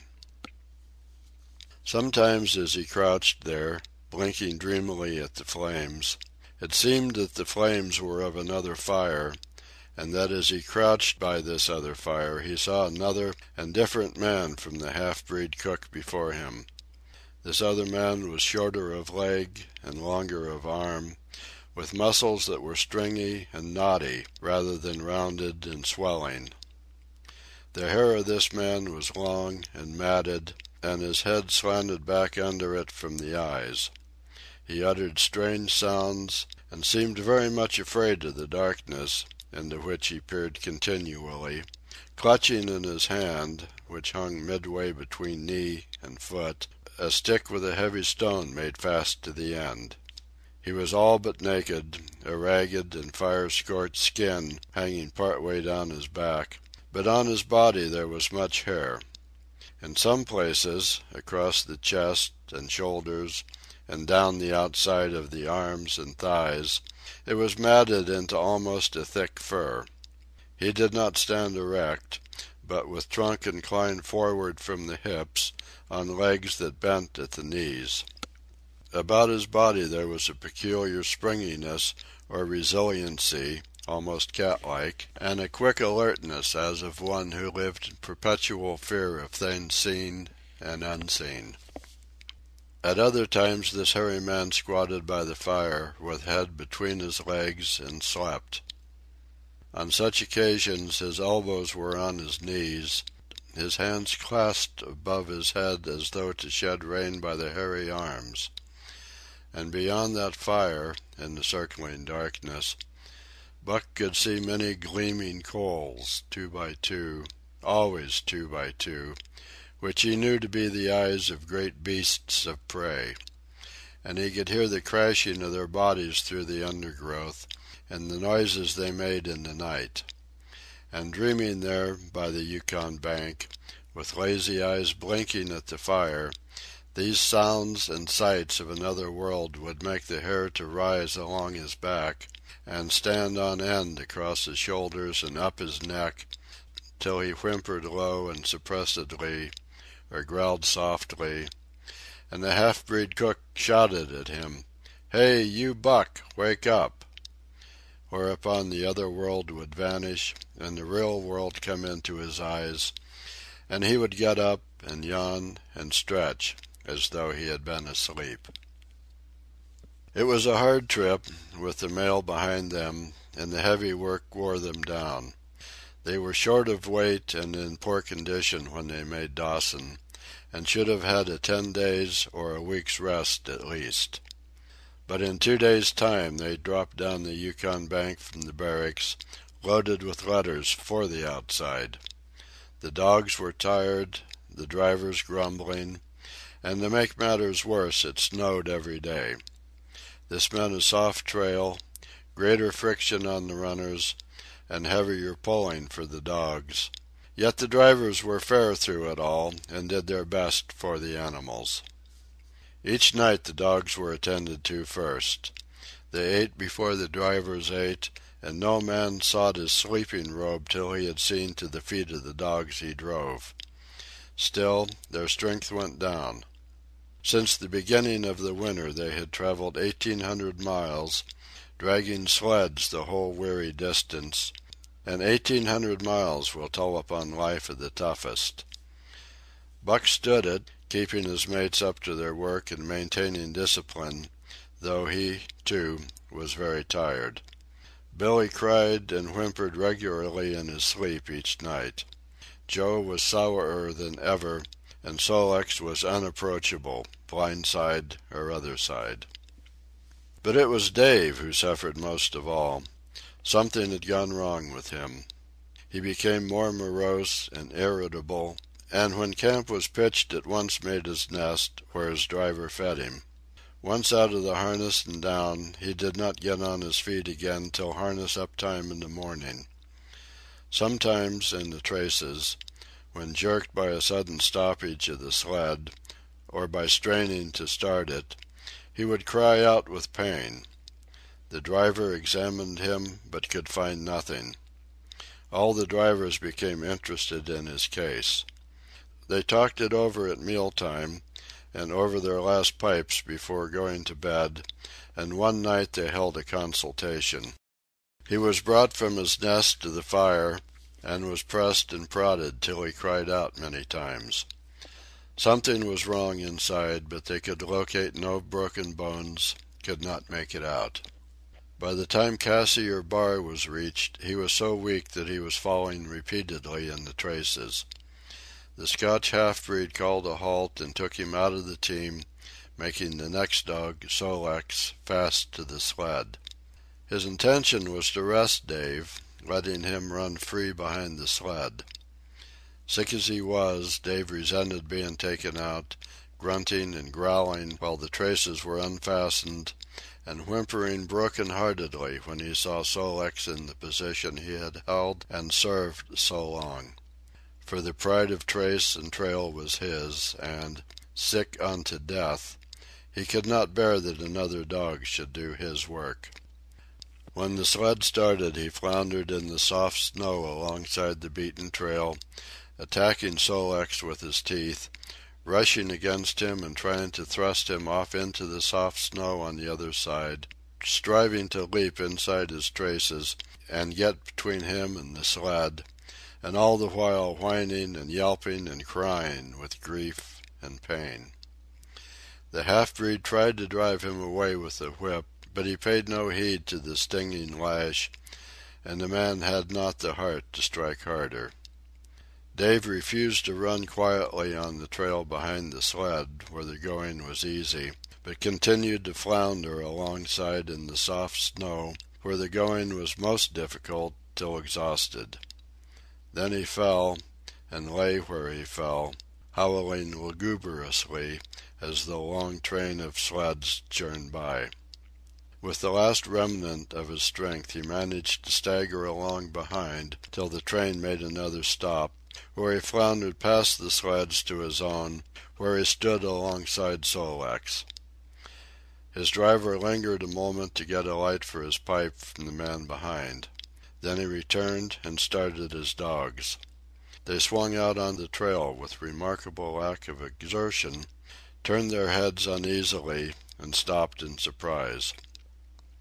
The driver was surprised, too. The sled had not moved. He called his comrades to witness the sight. Dave had bitten through both of Sol-leks' traces, and was standing directly in front of the sled in his proper place. He pleaded with his eyes to remain there. The driver was perplexed.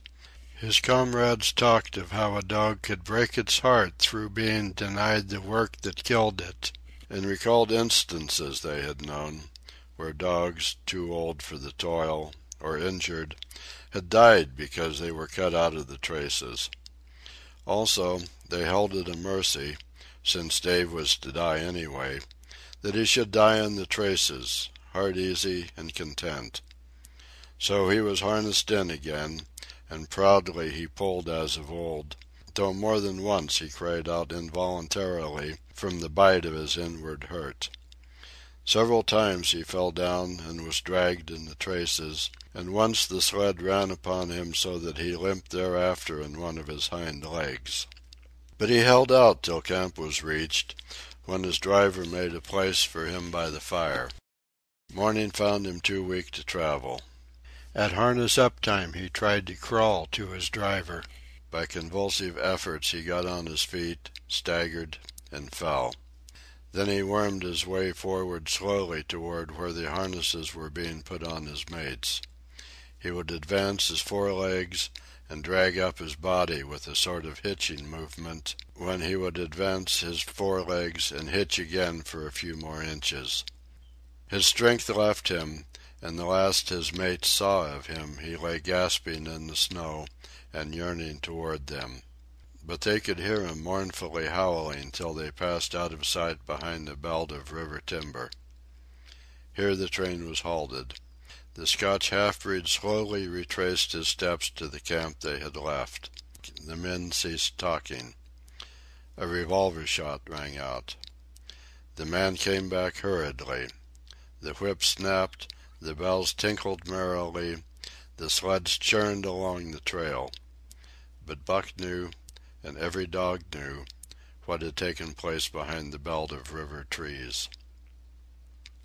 End of chapter 4. The Call of the Wild by Jack London. Chapter 5. The Toil of Trace and Trail.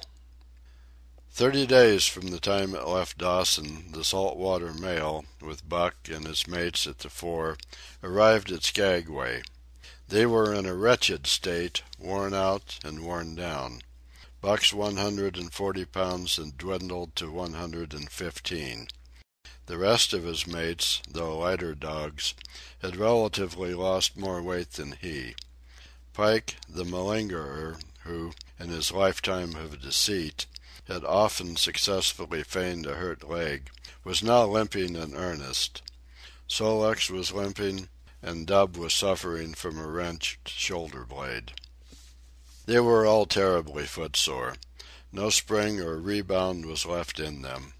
Their feet fell heavily on the trail, jarring their bodies and doubling the fatigue of a day's travel.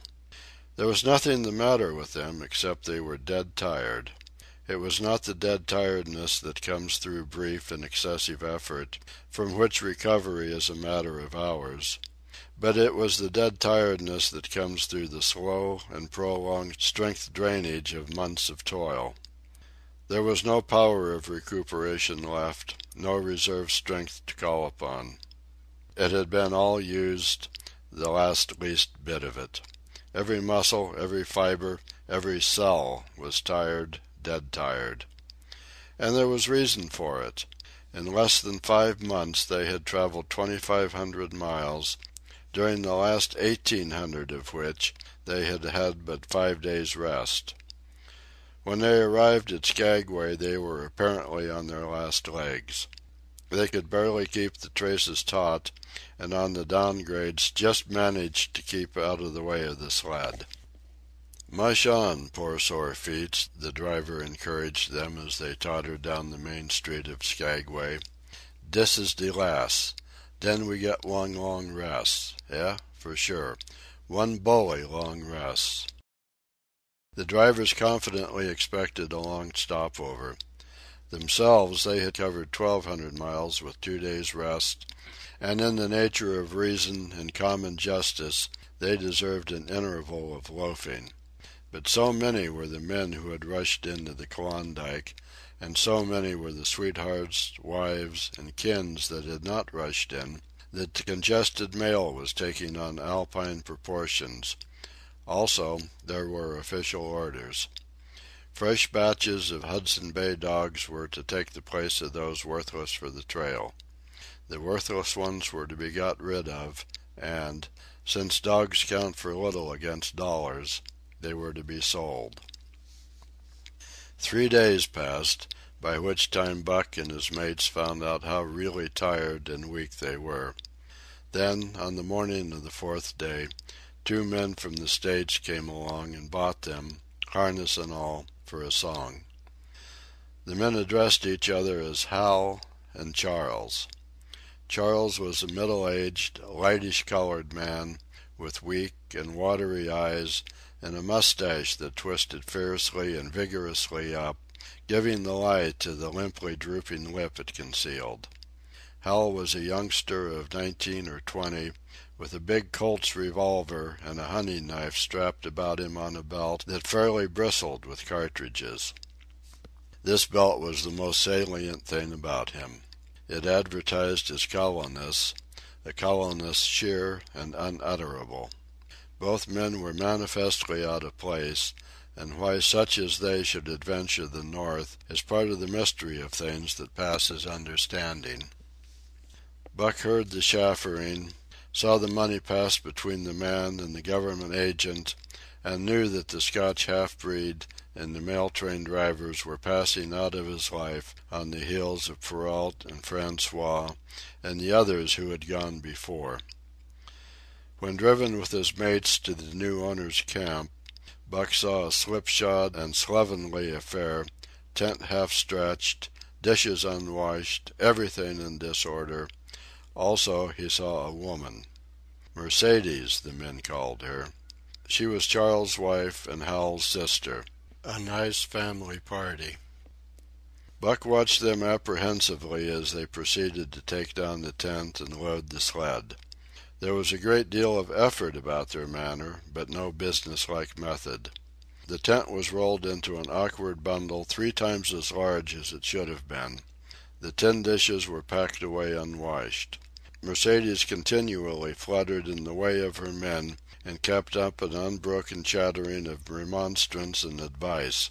When they put a clothes sack on the front of the sled, she suggested it should go on the back, and when they had put it on the back and covered it over with a couple of other bundles, she discovered overlooked articles which could abide nowhere else but in that very sack, and they unloaded again.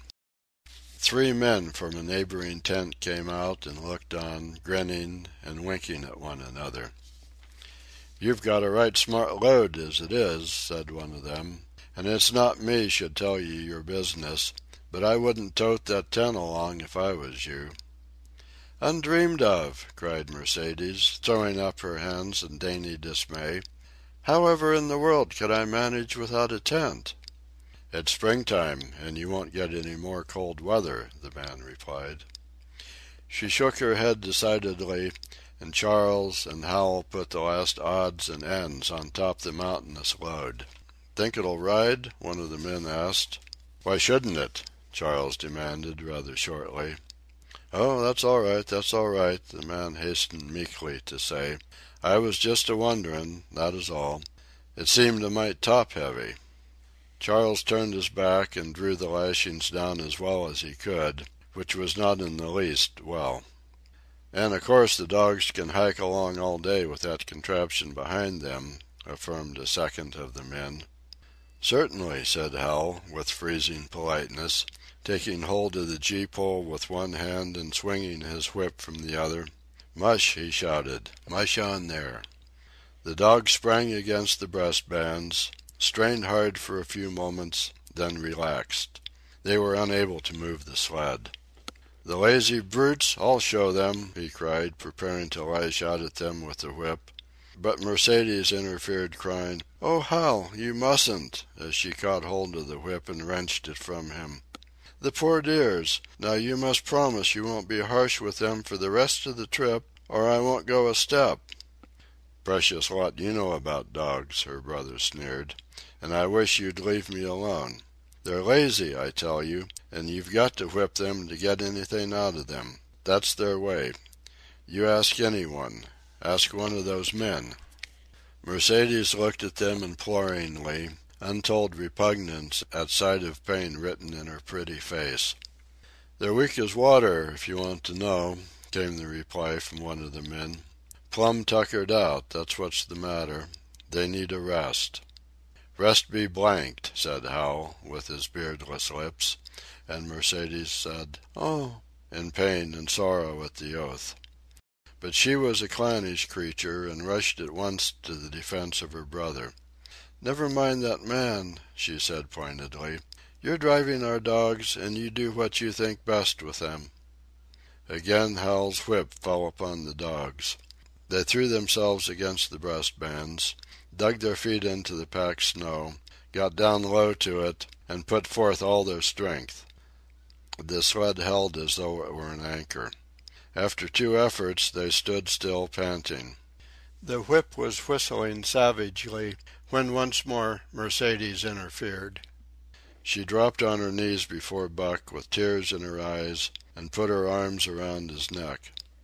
"You poor, poor dears," she cried sympathetically. "Why don't you pull hard? Then you wouldn't be whipped." Buck did not like her, but he was feeling too miserable to resist her, taking it as part of the day's miserable work. One of the onlookers, who had been clenching his teeth to suppress hot speech, now spoke up. "It's not that I care a whop what becomes of you, but for the dog's sake I just want to tell you, you can help them a mighty lot by breaking out that sled. The runners are froze fast. Throw your weight against the gee-pole, right and left, and break it out." A third time the attempt was made, but this time, following the advice, Hal broke out the runners which had been frozen to the snow. The overloaded and unwieldy sled forged ahead, Buck and his mate struggling frantically under the rain of blows. 100 yards ahead the path turned and sloped steeply into the main street. It would have required an experienced man to keep the top-heavy sled upright, and Hal was not such a man. As they swung on the turn the sled went over, spilling half its load through the loose lashings. The dogs never stopped. The lightened sled bounded on its side behind them. They were angry because of the ill treatment they had received and the unjust load. Buck was raging. He broke into a run, the team following his lead. Hal cried, "Whoa, whoa," but they gave no heed. He tripped and was pulled off his feet. The capsized sled ground over him and the dogs dashed on up the street, adding to the gaiety of Skagway as they scattered the remainder of the outfit along its chief thoroughfare. Kind-hearted citizens caught the dogs and gathered up the scattered belongings. Also, they gave advice. Half the load and twice the dogs, if they ever expected to reach Dawson, was what was said. Hal and his sister and brother-in-law listened unwillingly, pitched tent, and overhauled the outfit. Canned goods were turned out that made men laugh, for canned goods on the long trail is a thing to dream about. "Blankets for a hotel," quote one of the men who laughed and helped. "Half as many is too much. Get rid of them. Throw away that tent and all those dishes. Who's going to wash them, anyway? Good Lord, do you think you're traveling on a Pullman?" And so it went, the inexorable elimination of the superfluous. Mercedes cried when her clothes bags were dumped on the ground, and article after article was thrown out. She cried in general, and she cried in particular over each discarded thing. She clasped hands about knees, rocking back and forth broken-heartedly. She averred she would not go an inch, not for a dozen Charleses.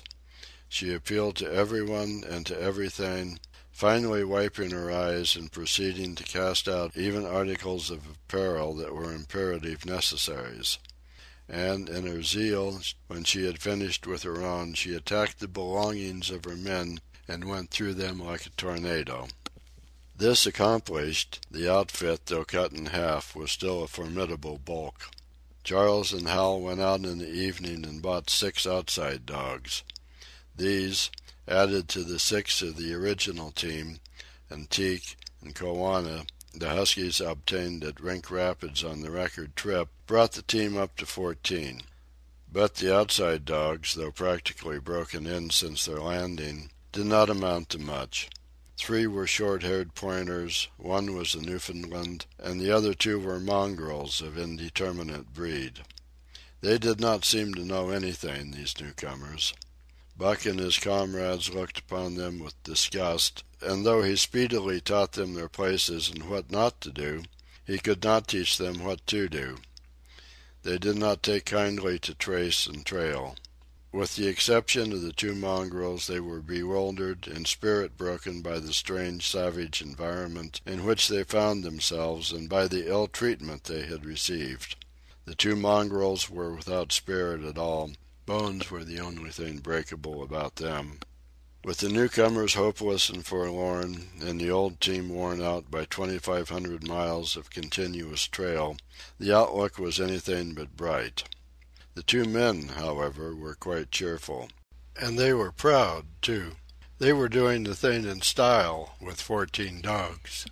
They had seen other sleds depart over the pass for Dawson, or come in from Dawson, but never had they seen a sled with so many as 14 dogs.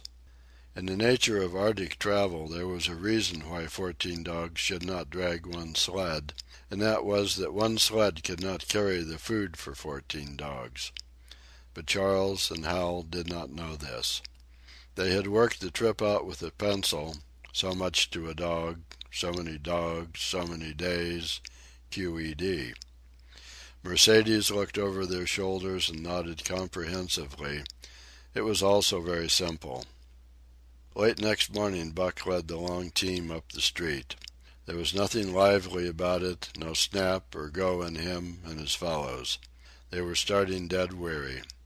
4 times he had covered the distance between Saltwater and Dawson, and the knowledge that, jaded and tired, he was facing the same trail once more made him bitter. His heart was not in the work, nor was the heart of any dog. The outsides were timid and frightened, the insides without confidence in their masters. Buck felt vaguely that there was no depending upon these 2 men and the woman. They did not know how to do anything, and as the days went by it became apparent that they could not learn. They were slack in all things without order or discipline. It took them half the night to pitch a slovenly camp, and half the morning to break that camp and get the sled loaded in fashion so slovenly that for the rest of the day they were occupied in stopping and rearranging the load. Some days they did not make 10 miles. On other days they were unable to get started at all. And on no day did they succeed in making more than half the distance used by the men as a basis in their dog food computation. It was inevitable that they should go short on dog food, but they hastened it by overfeeding, bringing the day nearer when underfeeding would commence.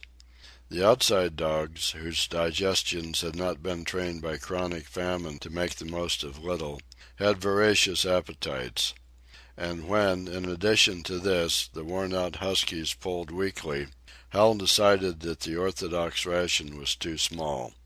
He doubled it. And the cap at all, when Mercedes, with tears in her pretty eyes and a quaver in her throat, could not cajole him into giving the dogs still more, she stole from the fish sacks and fed them slyly. But it was not food that Buck and the huskies needed, but rest. And though they were making poor time, the heavy load they dragged sapped their strength severely. Then came the underfeeding. Hal awoke one day to the fact that his dog food was half gone and the distance only quarter covered. Further, that for love or money no additional dog food was to be obtained. So he cut down even the orthodox ration and tried to increase the day's travel. His sister and brother-in-law seconded him, but they were frustrated by their heavy outfit and their own incompetence. It was a simple matter to give the dogs less food, but it was impossible to make the dogs travel faster, while their own inability to get under way earlier in the morning prevented them from traveling longer hours. Not only did they not know how to work dogs, but they did not know how to work themselves. The first to go was Dub. Poor blundering thief that he was, always getting caught and punished, he had none the less been a faithful worker. His wrenched shoulder blade, untreated and unrested, went from bad to worse, till finally Hal shot him with a big Colt's revolver. It is a saying of the country that an outside dog starves to death on the ration of the husky, so the 6 outside dogs under Buck could do no less than die on half the ration of the husky. The Newfoundland went first, followed by the 3 short-haired pointers, the 2 mongrels hanging more grittily on to life, but going in the end. By this time all the amenities and gentleness of the Southland had fallen away from the 3 people. Shorn of its glamour and romance, Arctic travel became to them a reality too harsh for their manhood and womanhood. Mercedes ceased weeping over the dogs, being too occupied with weeping over herself and with quarreling with her husband and brother. To quarrel was the one thing they were never too weary to do. Their irritability arose out of their misery, increased with it, doubled upon it, outdistanced it. The wonderful patience of the trail which comes to men who toil hard and suffer sore, and remain sweet of speech and kindly, did not come to these 2 men and the woman.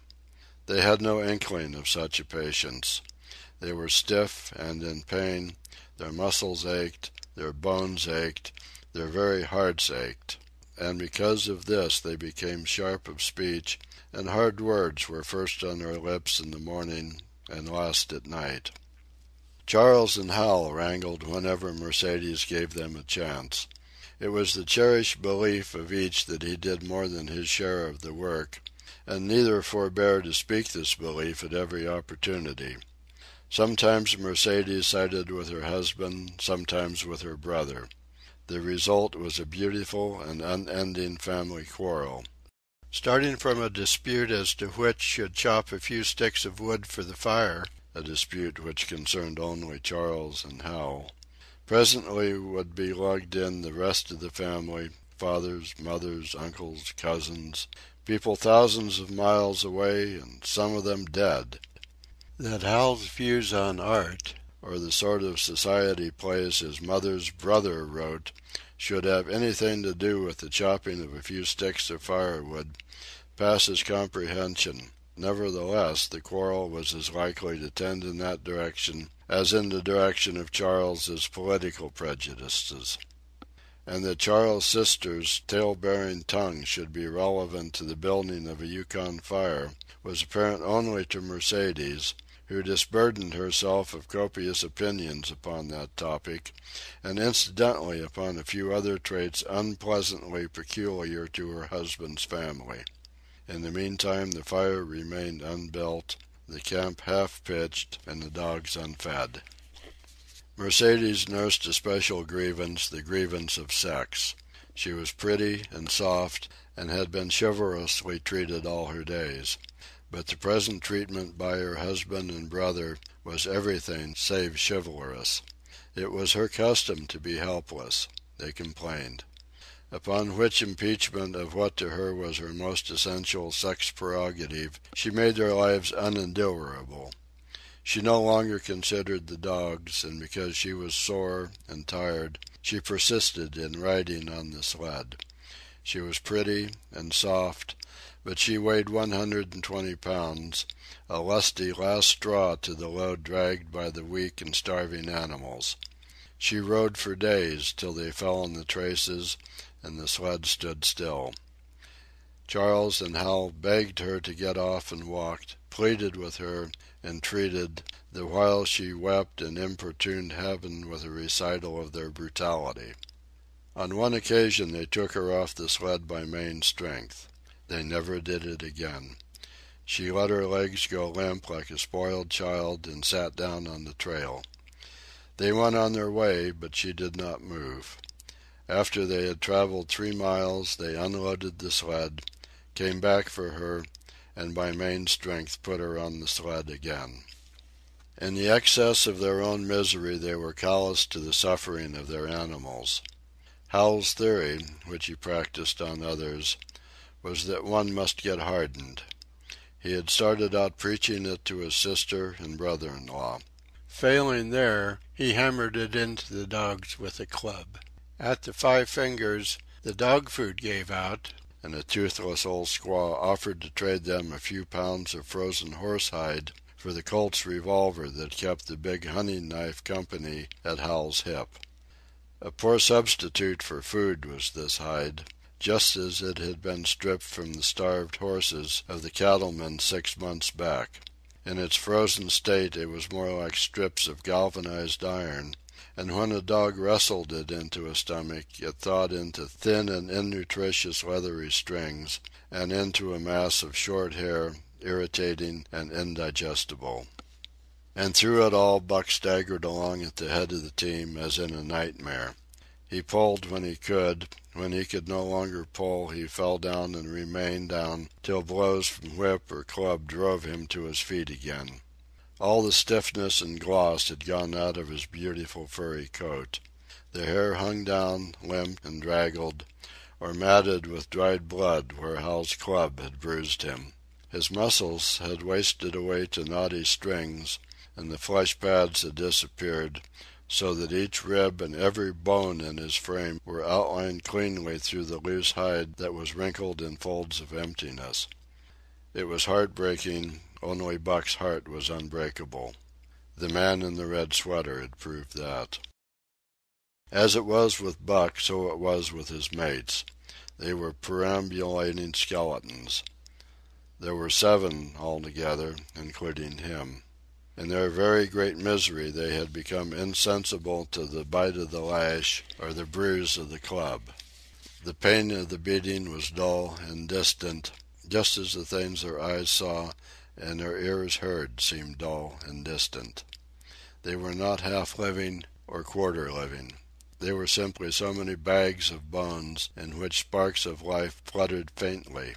When a halt was made they dropped down in the traces like dead dogs, and the spark dimmed and paled and seemed to go out. And when the club or whip fell upon them, the spark fluttered feebly up, and they tottered to their feet and staggered on.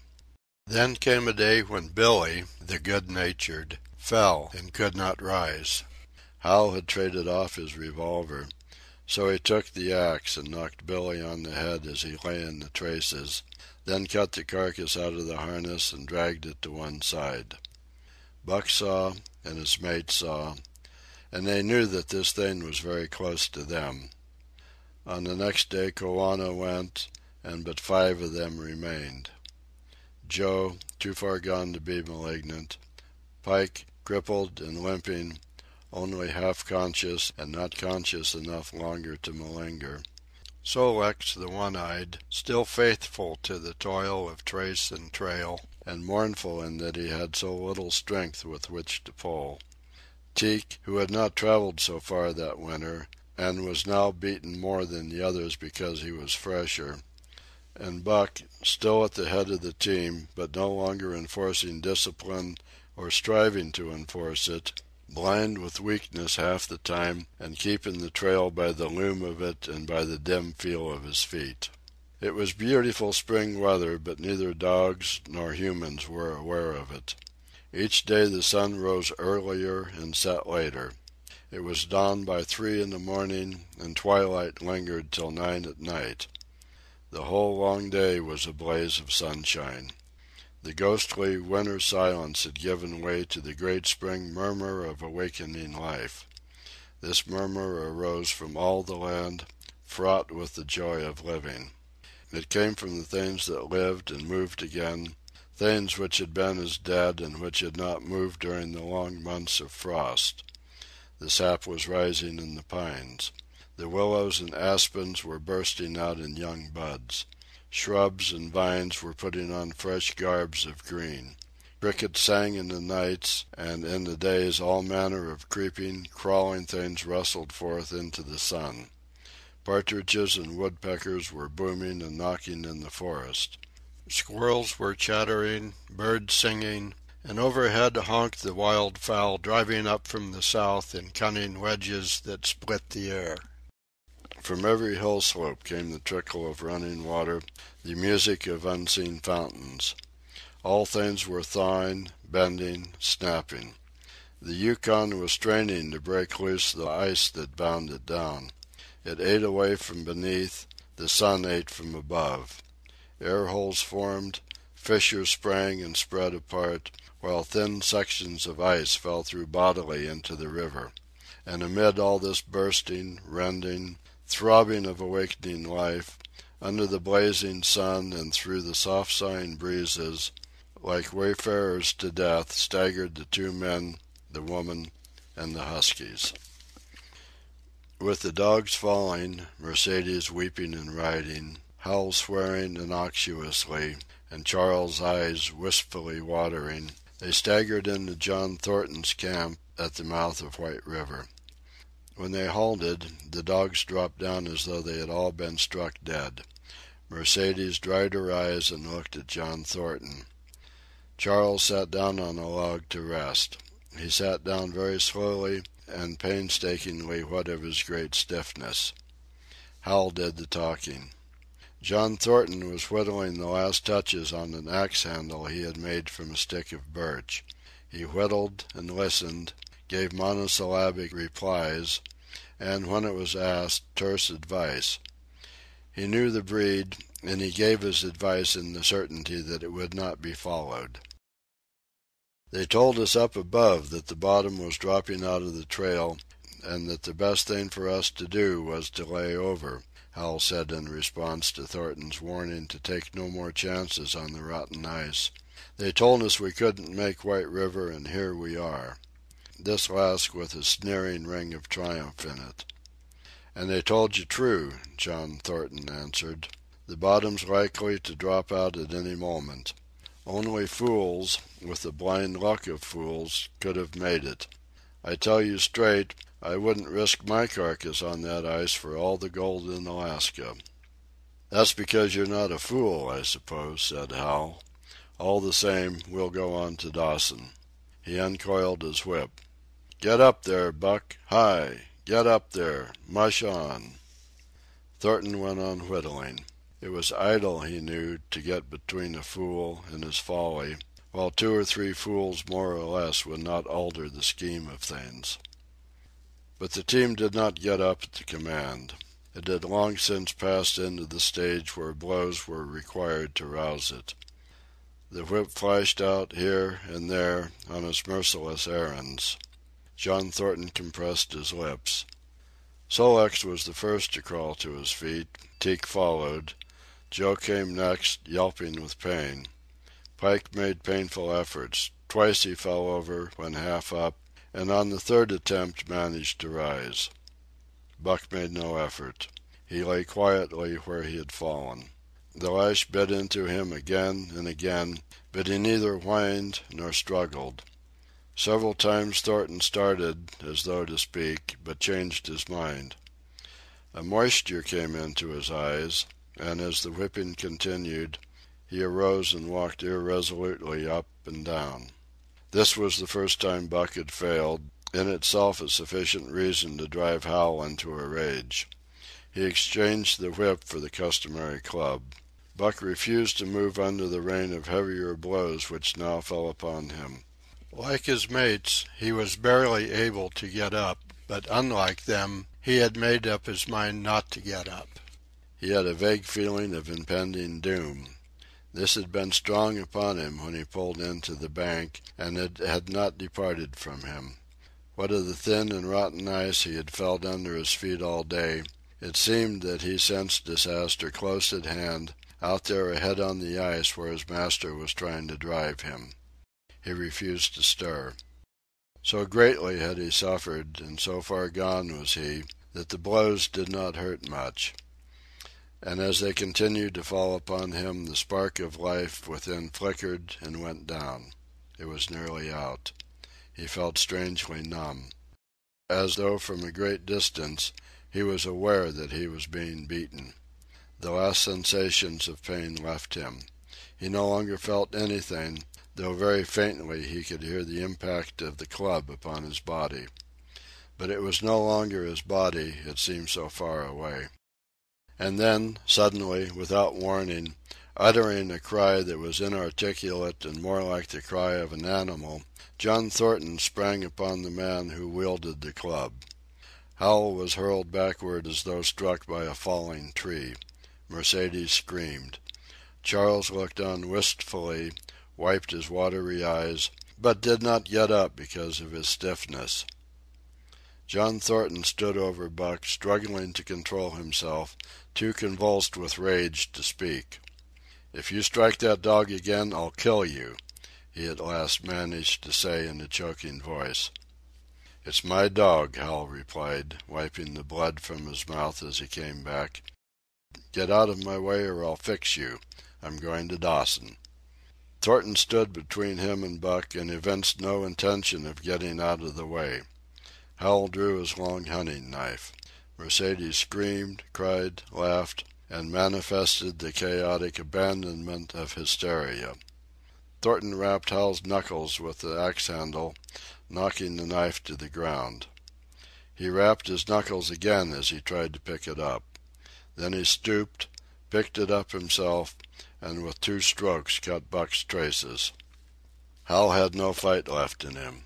Besides, his hands were full with his sister, or his arms, rather, while Buck was too near dead to be of further use in hauling the sled. A few minutes later they pulled out from the bank and down the river. Buck heard them go and raised his head to see. Pike was leading, Sol-leks was at the wheel, and between were Joe and Teek. They were limping and staggering. Mercedes was riding the loaded sled. Hal guided at the gee-pole, and Charles stumbled along in the rear. As Buck watched them, Thornton knelt beside him and with rough, kindly hands searched for broken bones. By the time his search had disclosed nothing more than many bruises and a state of terrible starvation, the sled was a quarter of a mile away. Dog and man watched it crawling along over the ice. Suddenly they saw its back end drop down, as into a rut, and the gee-pole, with Hal clinging to it, jerk into the air. Mercedes' scream came to their ears. They saw Charles turn and make one step to run back, and then a whole section of ice give way, and dogs and humans disappear. A yawning hole was all that was to be seen. The bottom had dropped out of the trail. John Thornton and Buck looked at each other. "You poor devil," said John Thornton, and Buck licked his hand. End of chapter 5. The Call of the Wild by Jack London, Chapter 6, For the Love of a Man. When John Thornton froze his feet in the previous December, his partners had made him comfortable and left him to get well, going on themselves up the river to get out a raft of saw logs for Dawson. He was still limping slightly at the time he rescued Buck, but with the continued warm weather, even the slight limp left him. And here, lying by the river bank through the long spring days, watching the running water, listening lazily to the songs of birds and the hum of nature, Buck slowly won back his strength. A rest comes very good after one has traveled 3,000 miles, and it must be confessed that Buck waxed lazy as his wounds healed, his muscles swelled out, and the flesh came back to cover his bones. For that matter, they were all loafing. Buck, John Thornton, and Skeet and Nig, waiting for the raft to come that was to carry them down to Dawson. Skeet was a little Irish setter who early made friends with Buck, who, in a dying condition, was unable to resent her first advances. She had the doctor trait which some dogs possess, and as a mother cat washes her kittens, so she washed and cleansed Buck's wounds. Regularly, each morning after he had finished his breakfast, she performed her self-appointed task, till he came to look for her ministrations as much as he did for Thornton's. Nig, equally friendly, though less demonstrative, was a huge black dog, half bloodhound and half deerhound, with eyes that laughed and a boundless good nature. To Buck's surprise, these dogs manifested no jealousy toward him. They seemed to share the kindliness and largeness of John Thornton. As Buck grew stronger, they enticed him into all sorts of ridiculous games, in which Thornton himself could not forbear to join, and in this fashion Buck romped through his convalescence and into a new existence. Love, genuine passionate love, was his for the first time. This he had never experienced at Judge Miller's down in the sun-kissed Santa Clara Valley.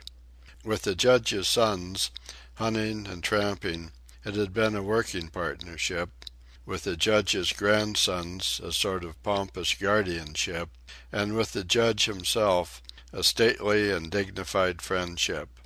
But love that was feverish and burning, that was adoration, that was madness, it had taken John Thornton to arouse. This man had saved his life, which was something, but further, he was the ideal master. Other men saw to the welfare of their dogs from a sense of duty and business expediency. He saw to the welfare of his as if they were his own children, because he could not help it. And he saw further. He never forgot a kindly greeting or a cheering word, and to sit down for a long talk with them, gas he called it, was as much his delight as theirs. He had a way of taking Buck's head roughly between his hands, and resting his own head upon Buck's, of shaking him back and forth, the while calling him ill names that to Buck were love names. Buck knew no greater joy than that rough embrace and the sound of murmured oaths, and at each jerk back and forth it seemed that his heart would be shaken out of his body, so great was its ecstasy.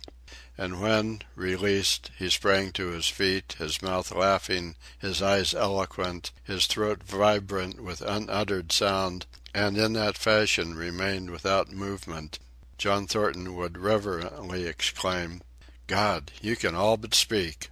Buck had a trick of love expression that was akin to hurt. He would often seize Thornton's hand in his mouth and close so fiercely that the flesh bore the impress of his teeth for some time afterward. And as Buck understood the oaths to be love words, so the man understood this feigned bite for a caress. For the most part, however, Buck's love was expressed in adoration. While he went wild with happiness when Thornton touched him or spoke to him, He did not seek these tokens. Unlike Skeet, who was wont to shove her nose under Thornton's hand and nudge till petted, or Nig, who would stalk up and rest his great head on Thornton's knee, Buck was content to adore at a distance. He would lie by the hour, eager, alert, at Thornton's feet, looking up into his face, dwelling upon it, studying it, following with keenest interest each fleeting expression, every movement or change of feature. Or, as chance might have it, he would lie farther away, to the side or rear, watching the outlines of the man and the occasional movements of his body. And often, such was the communion in which they lived, the strength of Buck's gaze would draw John Thornton's head around, and he would return the gaze, without speech, his heart shining out of his eyes as Buck's heart shone out. For a long time after his rescue, Buck did not like Thornton to get out of his sight. From the moment he left the tent to when he entered it again, Buck would follow at his heels. His transient master, since he had come into the Northland, had bred in him a fear that no master could be permanent. He was afraid that Thornton would pass out of his life as Perrault and Francois and the Scotch half-breed had passed out. Even in the night, in his dreams, he was haunted by this fear. At such times he would shake off sleep and creep through the chill to the flap of the tent, where he would stand and listen to the sound of his master's breathing. But in spite of this great love he bore John Thornton, which seemed to bespeak the soft, civilizing influence, the strain of the primitive, which the Northland had aroused in him, remained alive and active. Faithfulness and devotion, things born of fire and roof, were his, yet he retained his wildness and wiliness. He was a thing of the wild, come in from the wild to sit by John Thornton's fire, rather than a dog of the soft Southland stamped with the marks of generations of civilization. Because of his very great love, he could not steal from this man, but from any other man in any other camp. He did not hesitate an instant, while the cunning with which he stole enabled him to escape detection. His face and body were scored by the teeth of many dogs, and he fought as fiercely as ever and more shrewdly. Skeet and Nig were too good-natured for quarreling. Besides, they belonged to John Thornton. But the strange dog, no matter what the breed or valor, swiftly acknowledged Buck's supremacy or found himself struggling for life with a terrible antagonist. And Buck was merciless. He had learned well the law of club and fang, and he never forewent an advantage or drew back from a foe he had started on the way to death. He had lessoned from Spitz and from the chief fighting dogs of the police and mail, and knew there was no middle course. He must master or be mastered, while to show mercy was a weakness. Mercy did not exist in the primordial life. It was misunderstood for fear, and such misunderstandings made for death. Kill or be killed, eat or be eaten was the law, and this mandate, down out of the depths of time, he obeyed. He was older than the days he had seen, and the breaths he had drawn. He linked the past with the present, and the eternity behind him throbbed through him in a mighty rhythm to which he swayed as the tides and seasons swayed. He sat by John Thornton's fire, a broad-breasted dog, white-fanged and long-furred, but behind him were the shades of all manner of dogs, half-wolves and wild wolves, urgent and prompting, tasting the savor of the meat he ate, thirsting for the water he drank, scenting the wind with him, listening with him and telling him the sounds made by the wild life in the forest, dictating his moods, directing his actions, lying down to sleep with him when he lay down, and dreaming with him and beyond him, and becoming themselves the stuff of his dreams. So peremptorily did these shades beckon him, that each day mankind and the claims of mankind slipped farther from him. Deep in the forest a call was sounding, and as often as he heard this call, mysteriously thrilling and luring, he felt compelled to turn his back upon the fire and the beaten earth around it, and to plunge into the forest, and on, he knew not where or why, nor did he wonder where or why, the call sounding imperiously deep in the forest. But as often as he gained the soft unbroken earth and the green shade, the love for John Thornton drew him back to the fire again. Thornton alone held him. The rest of mankind was as nothing. Chance travelers might praise or pet him, but he was cold under it all, and from a too demonstrative man he would get up and walk away. When Thornton's partners, Hans and Pete, arrived on the long-expected raft, Buck refused to notice them till he learned they were close to Thornton. After that he tolerated them in a passive sort of way, accepting favors from them as though he favored them by accepting. They were of the same large type as Thornton, living close to the earth, thinking simply and seeing clearly, and ere they swung the raft into the big eddy by the sawmill at Dawson, they understood Buck and his ways, and did not insist upon an intimacy such as obtained with Skeet and Nig. For Thornton, however, his love seemed to grow and grow. He, alone among men, could put a pack upon Buck's back in the summer traveling. Nothing was too great for Buck to do when Thornton commanded. One day they had grub-staked themselves from the proceeds of the raft and left Dawson for the headwaters of the Tanana. The men and dogs were sitting on the crest of a cliff which fell away, straight down, to naked bedrock 300 feet below. John Thornton was sitting near the edge, Buck at his shoulder. A thoughtless whim seized Thornton, and he drew the attention of Hans and Pete to the experiment he had in mind. "Jump, Buck!" he commanded, sweeping his arm out and over the chasm. The next instant he was grappling with Buck on the extreme edge, while Hans and Pete were dragging them back into safety. "It's uncanny," Pete said, after it was over, and they had caught their speech. Thornton shook his head. "No, it is splendid, and it is terrible, too. Do you know, it sometimes makes me afraid." "I'm not hankering to be the man that lays hands on you while he's around," Pete announced conclusively, nodding his head toward Buck. "Py Chingo," was Hans's contribution. "Not mineself, either."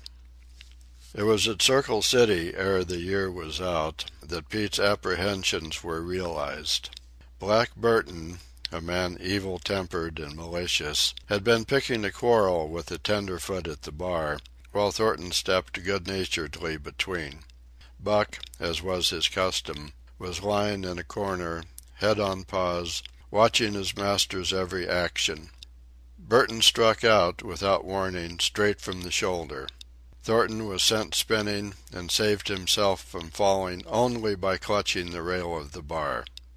Those who were looking on heard what was neither bark nor yelp, but a something which is best described as a roar, and they saw Buck's body rise up in the air as he left the floor for Burton's throat. The man saved his life by instinctively throwing out his arm, but was hurled backward to the floor with Buck on top of him. Buck loosed his teeth from the flesh of the arm and drove in again for the throat. This time the man succeeded only in partly blocking, and his throat was torn open. Then the crowd was upon Buck, and he was driven off, but while a surgeon checked the bleeding, he prowled up and down, growling furiously, attempting to rush in, and being forced back by an array of hostile clubs.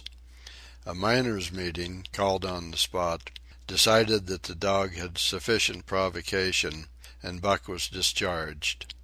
But his reputation was made, and from that day his name spread through every camp in Alaska. Later on, in the fall of the year, he saved John Thornton's life in quite another fashion.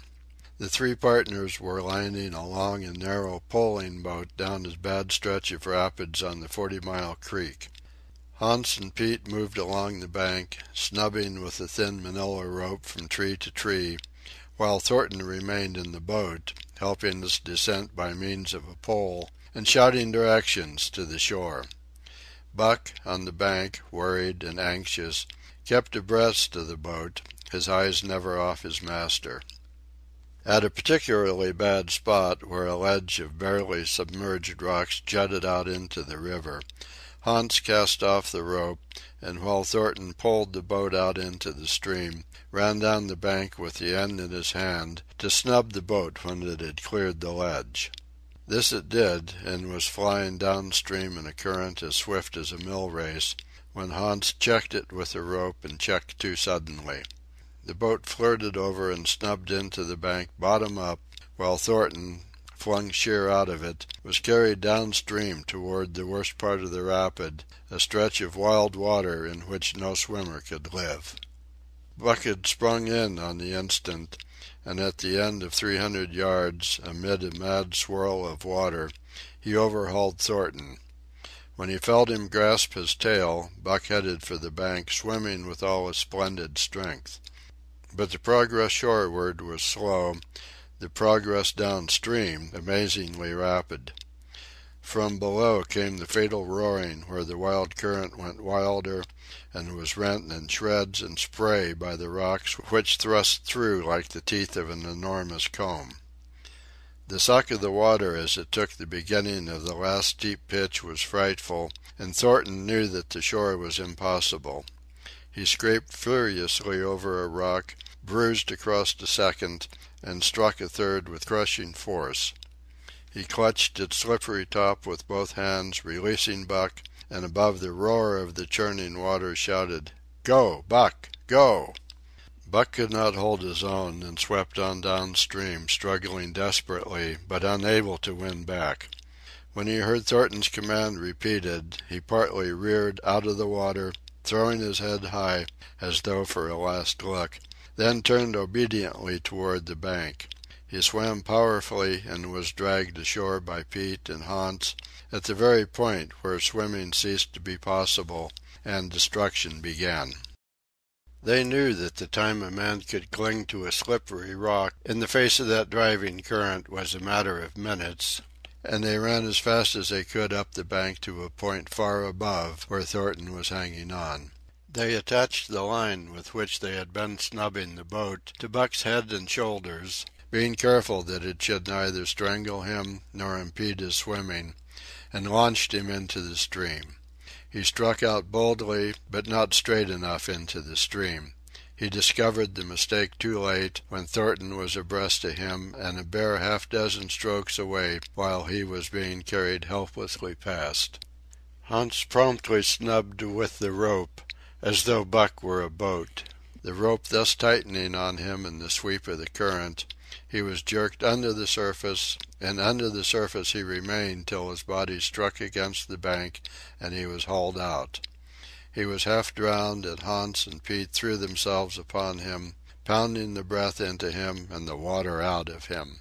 He staggered to his feet and fell down. The faint sound of Thornton's voice came to them, and though they could not make out the words of it, they knew that he was in his extremity. His master's voice acted on Buck like an electric shock.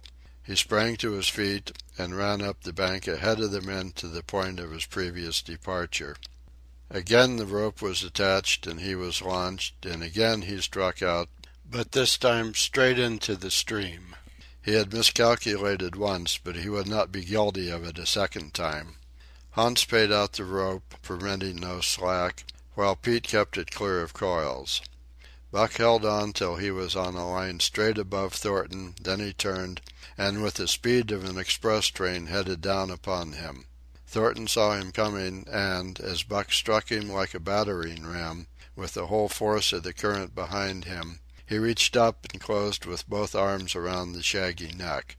Hans snubbed the rope around the tree, and Buck and Thornton were jerked under the water. Strangling, suffocating, sometimes one uppermost and sometimes the other, dragging over the jagged bottom, smashing against rocks and snags, they veered in to the bank. Thornton came to, belly downward, and being violently propelled back and forth across a drift log by Hans and Pete. His first glance was for Buck, over whose limp and apparently lifeless body Nig was setting up a howl, while Skeet was licking the wet face and closed eyes. Thornton was himself bruised and battered, and he went carefully over Buck's body when he had been brought around, finding 3 broken ribs. "That settles it," he announced. "We camp right here."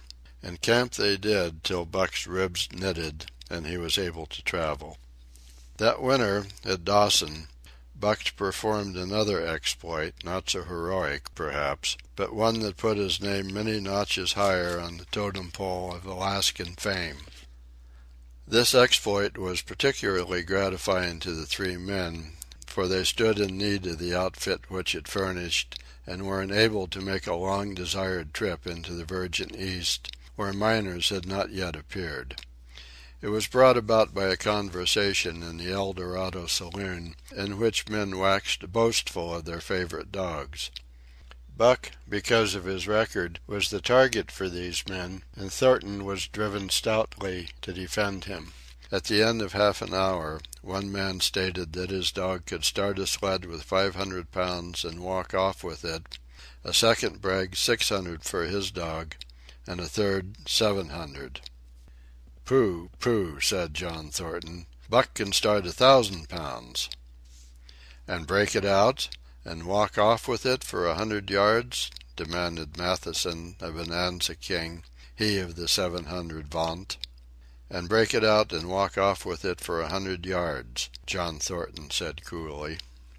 "Well," Matthewson said, slowly and deliberately, so that all could hear, "I've got $1,000 that says he can't. And there it is." So saying, he slammed a sack of gold dust of the size of a bologna sausage down upon the bar. Nobody spoke. Thornton's bluff, if bluff it was, had been called. He could feel a flush of warm blood creeping up his face.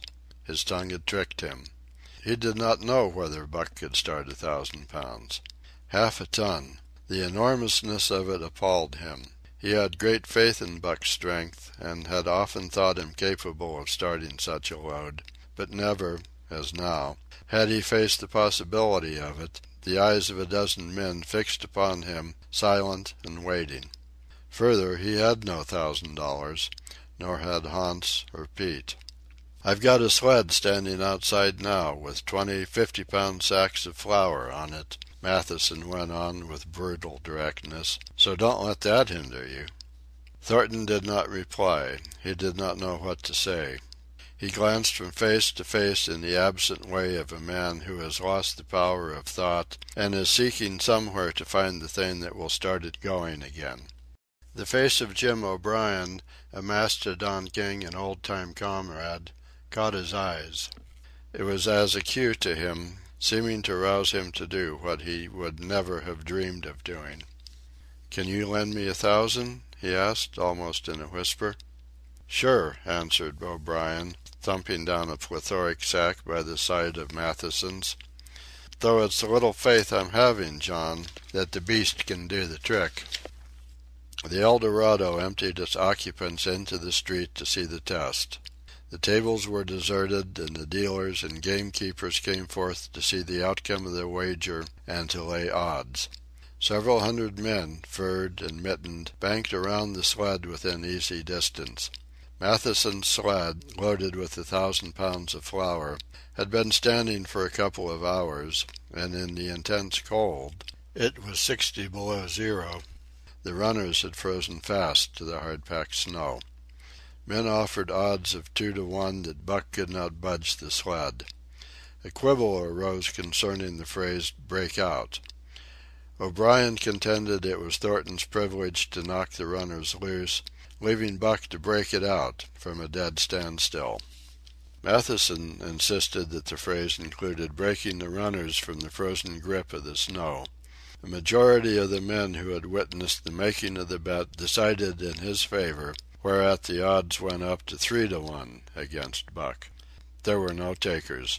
Not a man believed him capable of the feat.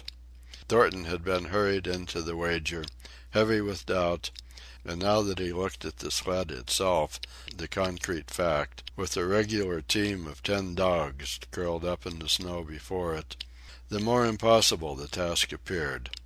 Matthewson waxed jubilant. 3 to 1, he proclaimed. I'll lay you another 1,000 at that figure, Thornton. What do ye say? Thornton's doubt was strong in his face, but his fighting spirit was aroused. The fighting spirit that soars above odds, fails to recognize the impossible, and is deaf to all save the clamor for battle. He called Hans and Pete to him.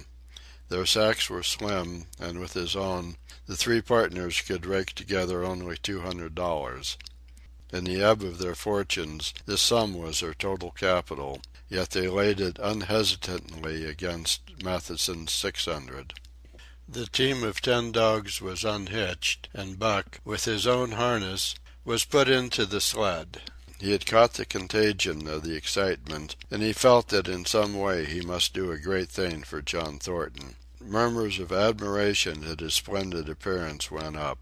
He was in perfect condition, without an ounce of superfluous flesh, and the 150 pounds that he weighed were so many pounds of grit and virility.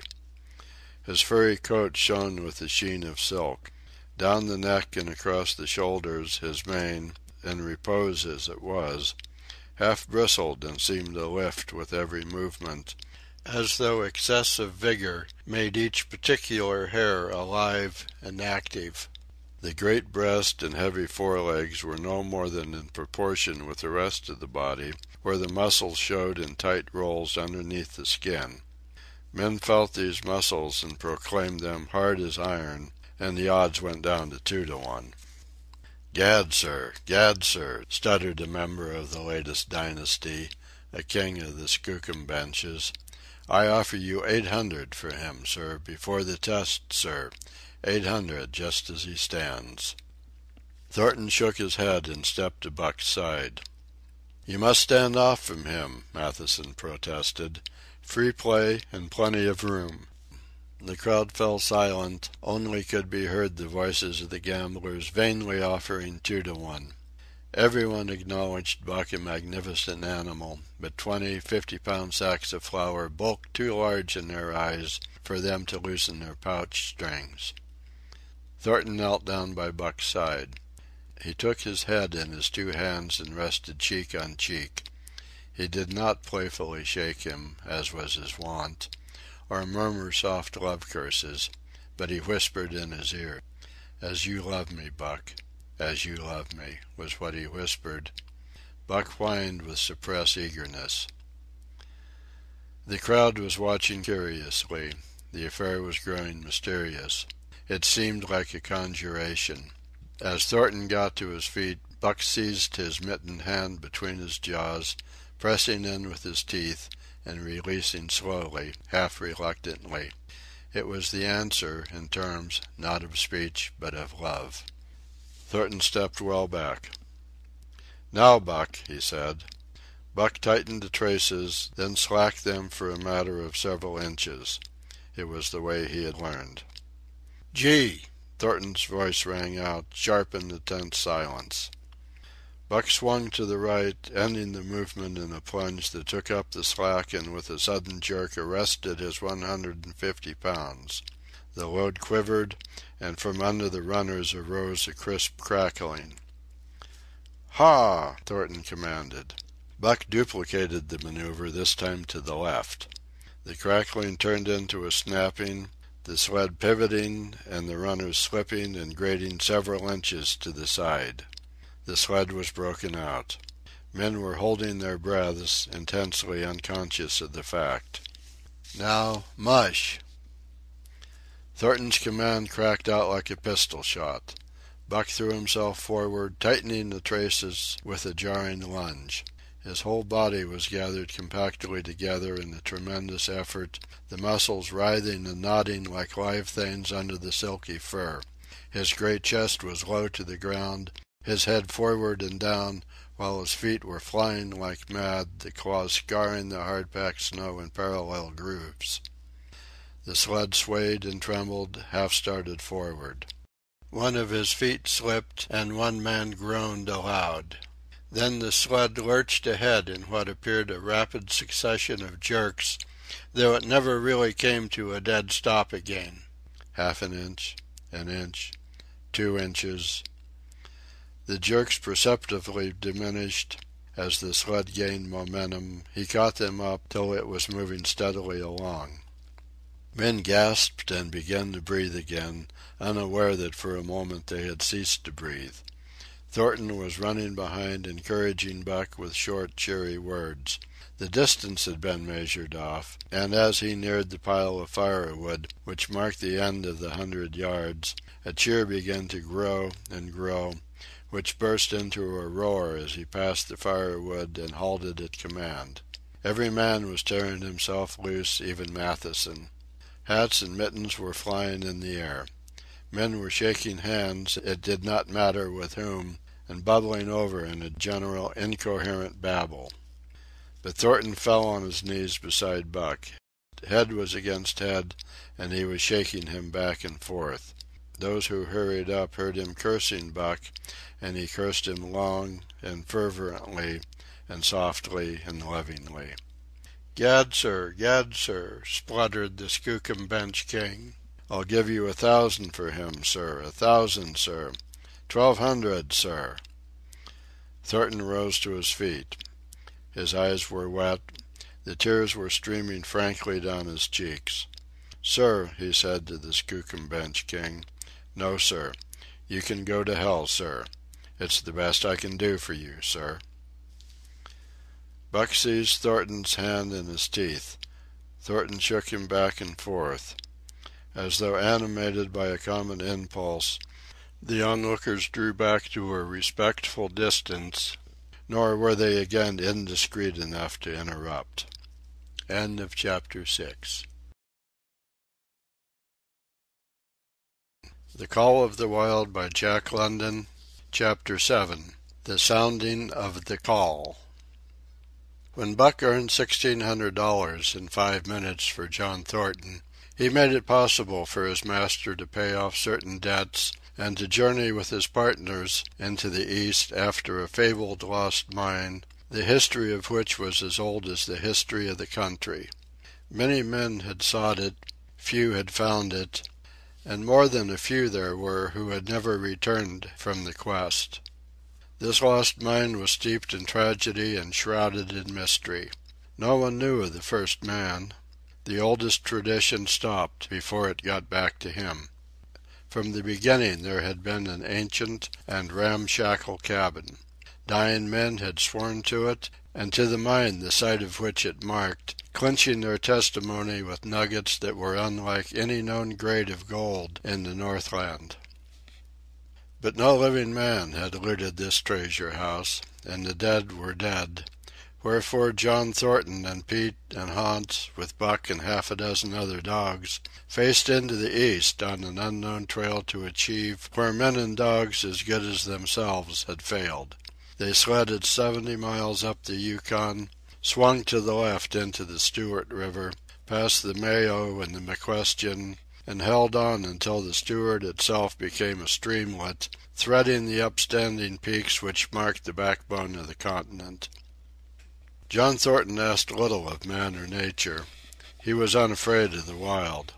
With a handful of salt and a rifle he could plunge into the wilderness and fare wherever he pleased and as long as he pleased. Being in no haste, Indian fashion, he hunted his dinner in the course of the day's travel, and if he failed to find it, like the Indian, he kept on traveling, secure in the knowledge that sooner or later he would come to it. So, on this great journey into the East, straight meat was the bill of fare, ammunition and tools principally made up the load on the sled, and the time card was drawn upon the limitless future. To Buck it was boundless delight, this hunting, fishing, and indefinite wandering through strange places. For weeks at a time they would hold on steadily, day after day, and for weeks upon end they would camp, here and there, the dogs loafing and the men burning holes through frozen muck and gravel and washing countless pans of dirt by the heat of the fire. Sometimes they went hungry, sometimes they feasted riotously, all according to the abundance of game and the fortune of hunting. Summer arrived, and dogs and men packed on their backs, rafted across blue mountain lakes, and descended or ascended unknown rivers in slender boats whipsawed from the standing forest. The months came and went, and back and forth they twisted through the uncharted vastness, where no men were, and yet where men had been, if the lost cabin were true. They went across divides and summer blizzards, shivered under the midnight sun on naked mountains between the timberline and the eternal snows, dropped into summer valleys amid swarming gnats and flies, and in the shadows of glaciers picked strawberries and flowers as ripe and fair as any the Southland could boast. In the fall of the year they penetrated a weird lake country, sad and silent, where wildfowl had been, but where then there was no life nor sign of life, only the blowing of chill winds, the forming of ice in sheltered places, and the melancholy rippling of waves on lonely beaches. And through another winter they wandered on the obliterated trails of men who had gone before. Once they came upon a path blazed through the forest, an ancient path, and the lost cabin seemed very near. But the path began nowhere and ended nowhere, and it remained mystery, as the man who made it and the reason he made it remained mystery. Another time they chanced upon the time-graven wreckage of a hunting lodge, and amid the shreds of rotted blankets John Thornton found a long-barreled flintlock.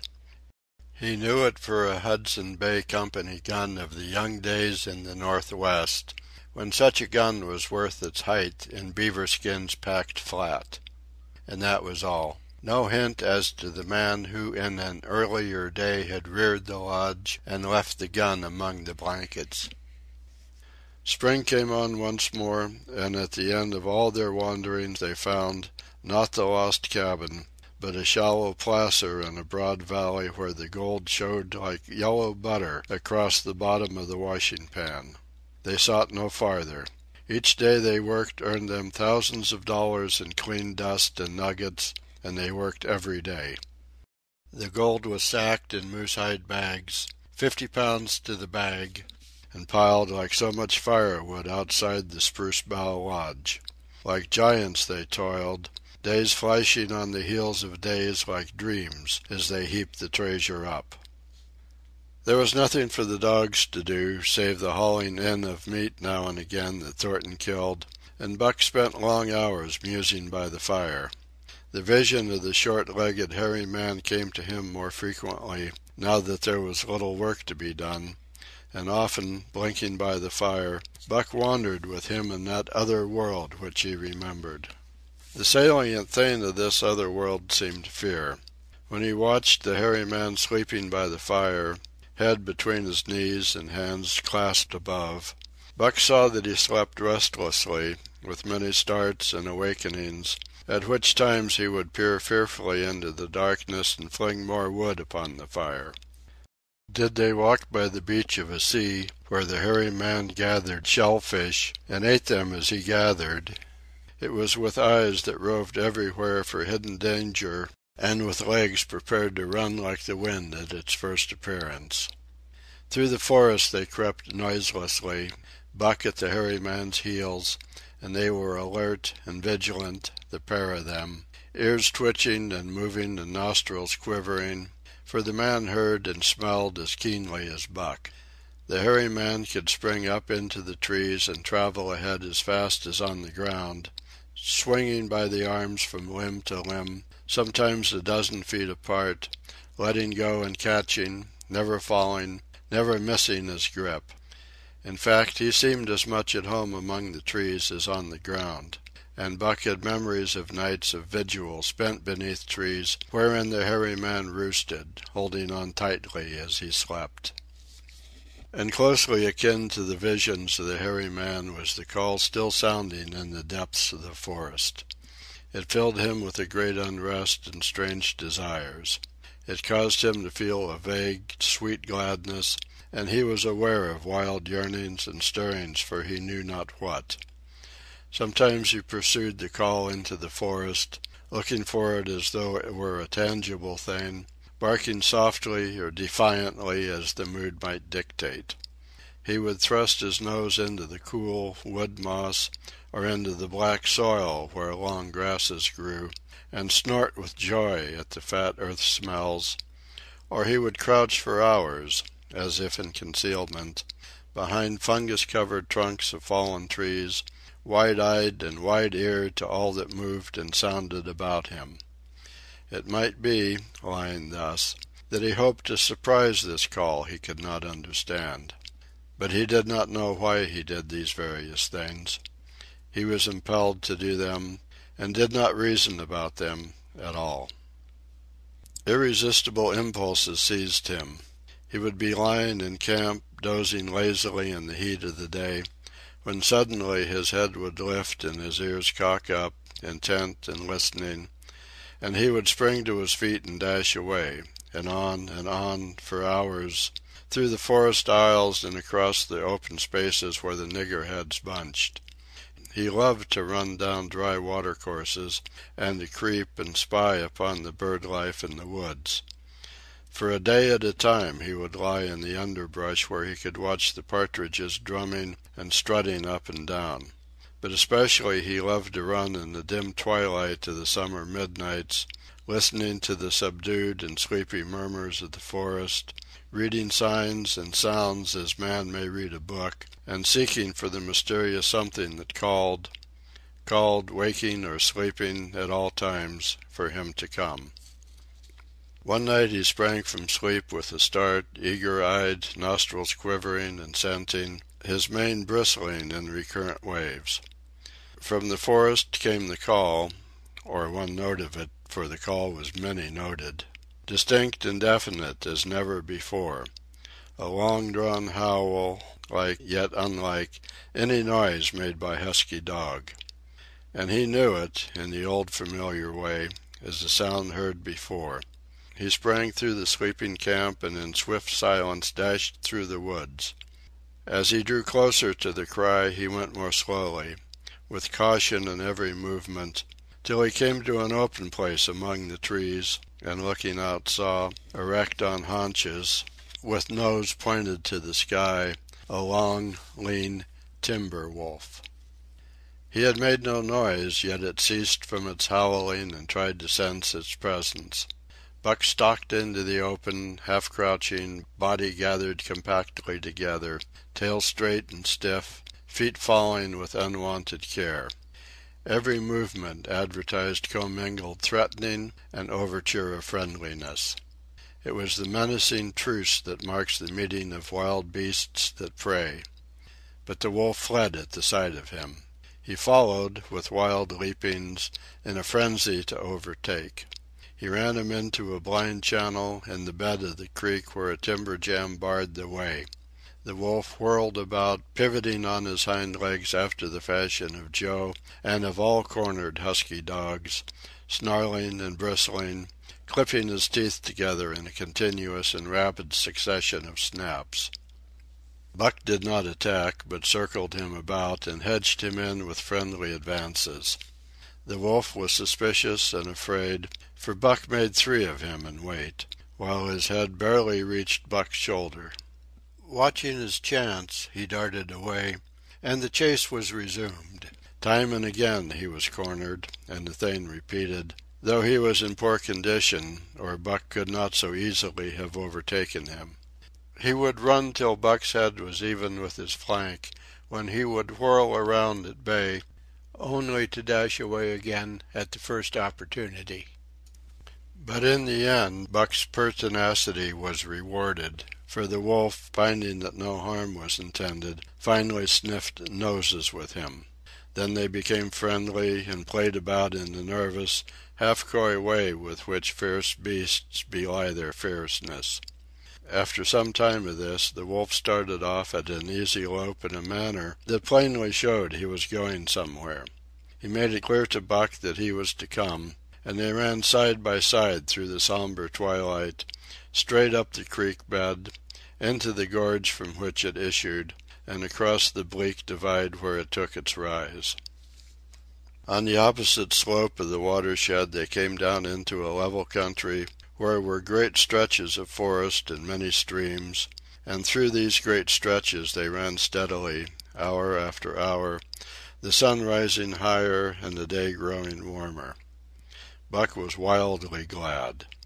He knew he was at last answering the call, running by the side of his wood brother toward the place from where the call surely came.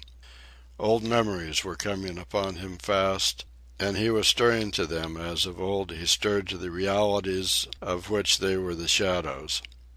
He had done this thing before, somewhere in that other and dimly remembered world, and he was doing it again, now, running free in the open, the unpacked earth underfoot, the wide sky overhead.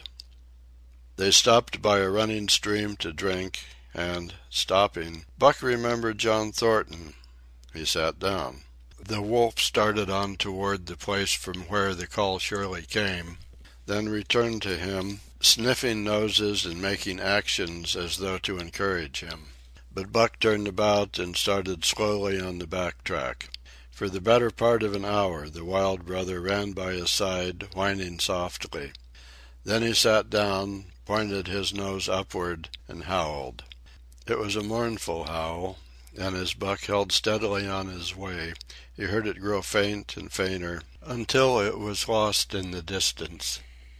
John Thornton was eating dinner when Buck dashed into camp and sprang upon him in a frenzy of affection, overturning him, scrambling upon him, licking his face, biting his hand, playing the general tomfool, as John Thornton characterized it, the while he shook Buck back and forth and cursed him lovingly. For 2 days and nights Buck never left camp, never let Thornton out of his sight. He followed him about at his work, watched him while he ate, saw him into his blankets at night and out of them in the morning. But after 2 days the call in the forest began to sound more imperiously than ever. Buck's restlessness came back on him, and he was haunted by recollections of the wild brother, and of the smiling land beyond the divide, and the run side by side through the wide forest stretches. Once again he took to wandering in the woods, but the wild brother came no more, and though he listened through long vigils, the mournful howl was never raised. He began to sleep out at night, staying away from camp for days at a time, and once he crossed the divide at the head of the creek and went down into the land of timber and streams. There he wandered for a week, seeking vainly for fresh sign of the wild brother, killing his meat as he traveled, and traveling with the long, easy lope that seems never to tire. He fished for salmon in a broad stream that emptied somewhere into the sea, and by this stream he killed a large black bear, blinded by the mosquitoes while likewise fishing, and raging through the forest, helpless and terrible. Even so, it was a hard fight, and it aroused the last latent remnants of Buck's ferocity. And 2 days later, when he returned to his kill, and found a dozen wolverines quarreling over the spoil, he scattered them like chaff, and those that fled left 2 behind who would quarrel no more. The blood-longing became stronger than ever before. He was a killer, a thing that preyed, living on the things that lived, unaided, alone, by virtue of his own strength and prowess, surviving triumphantly in a hostile environment where only the strong survived. Because of all this he became possessed of a great pride in himself, which communicated itself like a contagion to his physical being. It advertised itself in all his movements, was apparent in the play of every muscle, spoke plainly as speech in the way he carried himself, and made his glorious furry coat if anything more glorious. But for the stray brown on his muzzle and above his eyes, and for the splash of white hair that ran midmost down his chest, He might well have been mistaken for a gigantic wolf, larger than the largest of the breed. From his St. Bernard father he had inherited size and weight, but it was his shepherd mother who had given shape to that size and weight. His muzzle was the long wolf muzzle, save that it was larger than the muzzle of any wolf, and his head, somewhat broader, was the wolf head on a massive scale. His cunning was wolf cunning and wild cunning, his intelligence shepherd intelligence and St. Bernard intelligence, and all this, plus an experience gained in the fiercest of schools, made him as formidable a creature as any that roamed the wild. A carnivorous animal living on a straight meat diet, he was in full flower, at the high tide of his life, overspilling with vigor and virility. When Thornton passed a caressing hand along his back, a snapping and crackling followed the hand, each hair discharging its pent magnetism at the contact. Every part, brain and body, nerve tissue and fiber, was keyed to the most exquisite pitch, and between all the parts there was a perfect equilibrium or adjustment. To sights and sounds and events which required action, he responded with lightning-like rapidity. Quickly as a husky dog could leap to defend from attack or to attack, he could leap twice as quickly. He saw the movement, or heard sound, and responded in less time than another dog required to compass the mere seeing or hearing. He perceived and determined and responded in the same instant. In point of fact, the three actions of perceiving, determining, and responding were sequential, but so infinitesimal were the intervals of time between them that they appeared simultaneous. His muscles were surcharged with vitality and snapped into place sharply, like steel springs. Life streamed through him in splendid flood, glad and rampant, until it seemed that it would burst him asunder in sheer ecstasy and pour forth generously over the world. "Never was there such a dog," said John Thornton one day, as the partners watched Buck marching out of camp. "When he was made, the mold was broke," said Pete. "Py Jingo, I tink so myself," Hans affirmed. They saw him marching out of camp, but they did not see the instant and terrible transformation which took place as soon as he was within the secrecy of the forest. He no longer marched. At once he became a thing of the wild, stealing along softly, cat-footed, a passing shadow that appeared and disappeared among the shadows. He knew how to take advantage of every cover, to crawl on his belly like a snake, and like a snake to leap and strike. He could take a ptarmigan from its nest, kill a rabbit as it slept, and snap in mid-air the little chipmunks fleeing a second too late for the trees. Fish in open pools were not too quick for him, nor were beavers mending their dams too wary. He killed to eat, not from wantonness, but he preferred to eat what he killed himself. So a lurking humor ran through his deeds, and it was his delight to steal upon the squirrels and, when he all but had them, to let them go, chattering in mortal fear to the tree-tops. As the fall of the year came on, the moose appeared in greater abundance, moving slowly down to meet the winter in the lower and less vigorous valleys.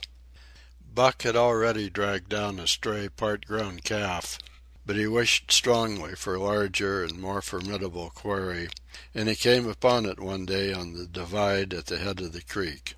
A band of 20 moose had crossed over from the land of streams and timber, and chief among them was a great bull. He was in a savage temper, and, standing over 6 feet from the ground, was as formidable an antagonist as even Buck could desire. Back and forth the bull tossed his great palmated antlers, branching to 14 points and embracing 7 feet within the tips. His small eyes burned with a vicious and bitter light, while he roared with fury at sight of Buck. From the bull's side, just forward of the flank, protruded a feathered arrow end, which accounted for his savageness. Guided by that instinct which came from the old hunting days of the primordial world, Buck proceeded to cut the bull out from the herd. It was no slight task. He would bark and dance about in front of the bull, just out of reach of the great antlers and of the terrible splay hoofs which could have stamped his life out with a single blow. Unable to turn his back on the fanged danger and go on, the bull would be driven into paroxysms of rage. At such moments he charged Buck, who retreated craftily, luring him on by a simulated inability to escape. But when he was thus separated from his fellows, 2 or 3 of the younger bulls would charge back upon Buck and enable the wounded bull to rejoin the herd. There is a patience of the wild, dogged, tireless, persistent as life itself, that holds motionless for endless hours the spider in its web, the snake in its coils, the panther in its ambuscade. This patience belongs peculiarly to life when it hunts its living food, and it belonged to Buck as he clung to the flank of the herd, retarding its march, irritating the young bulls, worrying the cows with their half-grown calves, and driving the wounded bull mad with helpless rage. For half a day this continued. Buck multiplied himself, attacking from all sides, enveloping the herd in a whirlwind of menace, cutting out his victim as fast as it could rejoin its mates, wearing out the patience the creatures preyed upon, which is a lesser patience than that of the creatures preying. As the day wore along and the sun dropped to its bed in the northwest, the darkness had come back and the fall nights were 6 hours long. The young bulls retraced their steps more and more reluctantly to the aid of their beset leader. The downcoming winter was harrying them on to the lower levels, and it seemed they could never shake off this tireless creature that held them back. Besides, it was not the life of the herd, or of the young bulls, that was threatened. The life of only one member was demanded, which was a remoter interest in their lives, and in the end they were content to pay the toll. As twilight fell, the old bull stood with lowered head, watching his mates, the cows he had known, the calves he had fathered, the bulls he had mastered, as they shambled on at a rapid pace through the fading light. He could not follow, for before his nose leaped the merciless fanged terror that would not let him go. 300 weight more than half a ton he weighed. He had lived a long, strong life, full of fight and struggle, and at the end he faced death at the teeth of a creature whose head did not reach beyond his great knuckled knees. From then on, night and day, Buck never left his prey, never gave it a moment's rest, never permitted it to browse the leaves of trees or the shoots of young birch and willow. Nor did he give the wounded bull opportunity to slake his burning thirst in the slender, trickling streams they crossed. Often, in desperation, he burst into long stretches of flight. At such times Buck did not attempt to stay him, but loped easily at his heels, satisfied with the way the game was played, lying down when the moose stood still, attacking him fiercely when he strove to eat or drink. The great head drooped more and more under its tree of horns, and the shambling trot grew weak and weaker. He took to standing for long periods, with nose to the ground, and dejected ears dropped limply, and Buck found more time in which to get water for himself and in which to rest. At such moments, panting with red lolling tongue and with eyes fixed upon the big bull, it appeared to Buck that a change was coming over the face of things. He could feel a new stir in the land. As the moose were coming into the land, other kinds of life were coming in. Forest and stream and air seemed palpitant with their presence. The news of it was borne in upon him, not by sight, or sound, or smell, but by some other and subtler sense. He heard nothing, saw nothing, yet knew that the land was somehow different, that through it strange things were afoot and ranging, and he resolved to investigate after he had finished the business in hand. At last, at the end of the 4th day, he pulled the great moose down. For a day and a night he remained by the kill, eating and sleeping, turn and turn about. Then, rested, refreshed, and strong, he turned his face toward camp and John Thornton. He broke into the long, easy lope, and went on, hour after hour, never at loss for the tangled way, heading straight home through strange country with a certitude of direction that put man and his magnetic needle to shame. As he held on, he became more and more conscious of the new stir in the land. There was life abroad in it different from the life which had been there throughout the summer. No longer was this fact borne in upon him in some subtle, mysterious way. The birds talked of it, the squirrels chattered about it, the very breeze whispered of it. Several times he stopped and drew in the fresh morning air in great sniffs, reading a message which made him leap on with greater speed.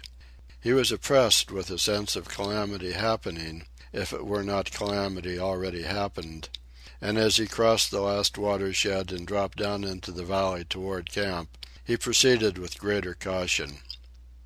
3 miles away he came upon a fresh trail that sent his neck hair rippling and bristling. It led straight toward camp and John Thornton. Buck hurried on, swiftly and stealthily, every nerve straining and tense, alert to the multitudinous details which told a story, all but the end. His nose gave him a varying description of the passage of the life on the heels of which he was traveling. He remarked the pregnant silence of the forest. The bird life had flitted. The squirrels were in hiding. One only he saw, a sleek gray fellow flattened against a gray dead limb so that he seemed a part of it, a woody excrescence upon the wood itself. As Buck slid along with the obscureness of a gliding shadow, his nose was jerked suddenly to the side as though a positive force had gripped and pulled it. He followed the new scent into a thicket and found Nig. He was lying on his side, dead where he had dragged himself, an arrow protruding, head and feathers, from either side of his body. 100 yards farther on, Buck came upon one of the sled dogs Thornton had bought in Dawson. This dog was thrashing about in a death struggle directly on the trail, and Buck passed around him without stopping. From the camp came the faint sound of many voices, rising and falling in a sing-song chant. Bellying forward to the edge of the clearing, he found Hans, lying on his face, feathered with arrows like a porcupine. At the same instant Buck peered out where the spruce bough lodge had been, and saw what made his hair leap straight up on his neck and shoulders. A gust of overpowering rage swept over him. He did not know that he growled, but he growled aloud with a terrible ferocity.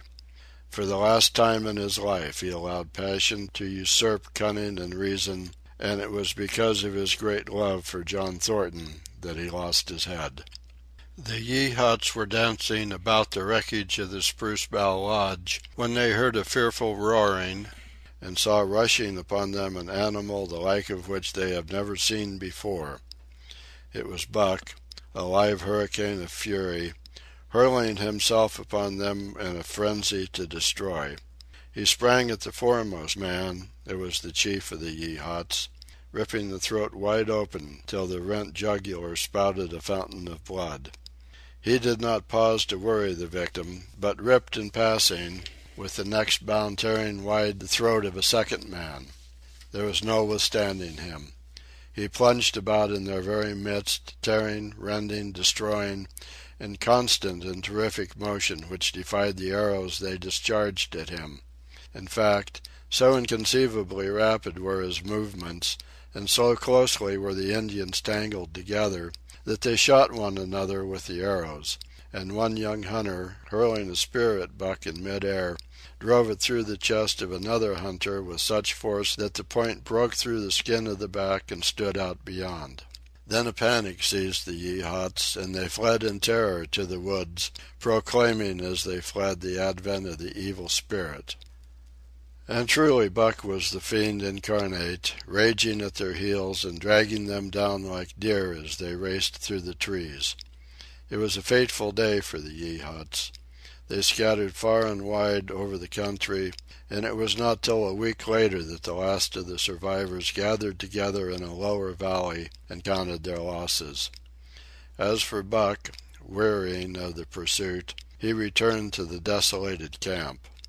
He found Pete where he had been killed in his blankets in the first moment of surprise. Thornton's desperate struggle was fresh written on the earth, and Buck scented every detail of it down to the edge of a deep pool. By the edge, head and 4 feet in the water, lay Skeet, faithful to the last. The pool itself, muddy and discolored from the sluice boxes, effectually hid what it contained, and it contained John Thornton, for Buck followed his trace into the water, from which no trace led away. All day Buck brooded by the pool or roamed restlessly about the camp. Death, as a cessation of movement, as a passing out and away from the lives of the living, he knew, and he knew John Thornton was dead. It left a great void in him, somewhat akin to hunger, but a void which ached, and which food could not fill. At times, when he paused to contemplate the carcasses of the Yeehats, he forgot the pain of it, and at such times he was aware of a great pride in himself, a pride greater than any he had yet experienced. He had killed man, the noblest game of all, and he had killed in the face of the law of club and fang. He sniffed the bodies curiously. They had died so easily. It was harder to kill a husky dog than them. They were no match at all, were it not for their arrows and spears and clubs. Thenceforward he would be unafraid of them except when they bore in their hands their arrows, spears, and clubs.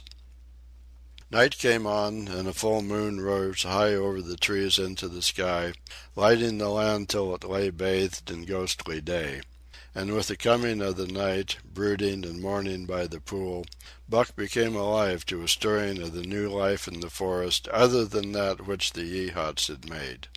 He stood up, listening and scenting. From far away drifted a faint, sharp yelp, followed by a chorus of similar sharp yelps. As the moments passed, the yelps grew closer and louder. Again Buck knew them as things heard in that other world which persisted in his memory. He walked to the center of the open space and listened. It was the call, the many-noted call, sounding more luringly and compellingly than ever before. And as never before he was ready to obey. John Thornton was dead. The last tie was broken. Man and the claims of man no longer bound him. Hunting their living meat, as the Yeehats were hunting it, on the flanks of the migrating moose, the wolf pack had at last crossed over from the land of streams and timber, and invaded Buck's Valley. Into the clearing where the moonlight streamed, they poured in a silvery flood, and in the center of the clearing stood Buck, motionless as a statue, waiting their coming. They were awed, so still and large he stood, and a moment's pause fell, till the boldest one leaped straight for him. Like a flash Buck struck, breaking the neck. Then he stood, without movement, as before, the stricken wolf rolling in agony behind him.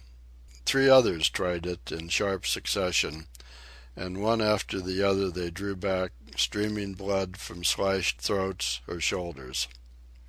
This was sufficient to fling the whole pack forward, pell-mell, crowded together, blocked and confused by its eagerness to pull down the prey. Buck's marvelous quickness and agility stood him in good stead.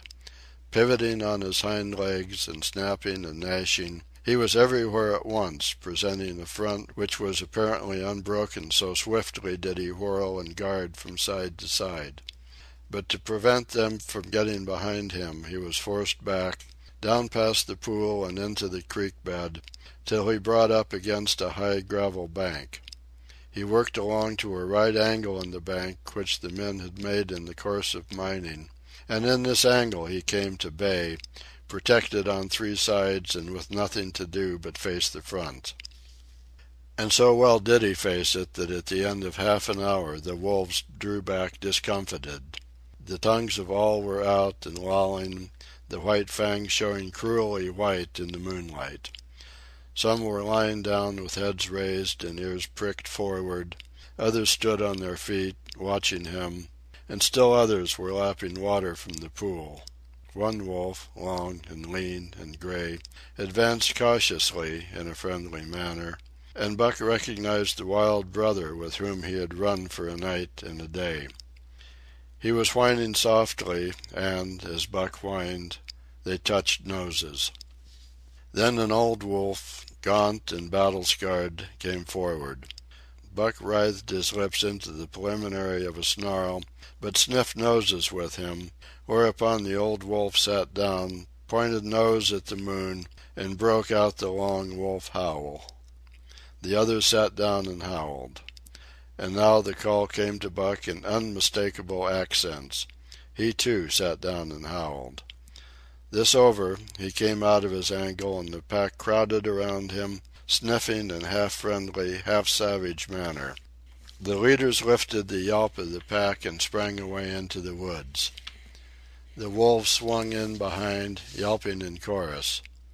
And Buck ran with them, side by side with the wild brother, yelping as he ran. And here may well end the story of Buck. The years were not many when the Yeehats noted a change in the breed of timber wolves, for some were seen with splashes of brown on head and muzzle, and with a rift of white centering down the chest. But more remarkable than this, the Yeehats tell of a ghost dog that runs at the head of the pack. They are afraid of this ghost dog, for it has cunning greater than they, stealing from their camps in fierce winters, robbing their traps, slaying their dogs, and defying their bravest hunters. Nay, the tale grows worse. Hunters there are who fail to return to the camp, and hunters there have been whom their tribesmen found with throats slashed cruelly open, and with wolf prints about them in the snow greater than the prints of any wolf. Each fall, when the Yeehats follow the movement of the moose, there is a certain valley which they never enter. And women there are who become sad when the word goes over the fire of how the evil spirit came to select that valley for an abiding place. In the summers there is one visitor, however, to that valley, of which the Yeehats do not know. It is a great, gloriously coated wolf, like, and yet unlike, all other wolves. He crosses alone from the smiling timberland and comes down into an open space among the trees. Here a yellow stream flows from rotted moose-hide sacks and sinks into the ground, with long grasses growing through it, and vegetable mold overrunning it and hiding its yellow from the sun. And here he muses for a time, howling once, long and mournfully, ere he departs. But he is not always alone. When the long winter nights come on and the wolves follow their meat into the lower valleys, he may be seen running at the head of the pack through the pale moonlight or glimmering borealis, leaping gigantic above his fellows, his great throat a bellow as he sings the song of the younger world, which is the song of the pack. End of chapter 7. End of The Call of the Wild by Jack London.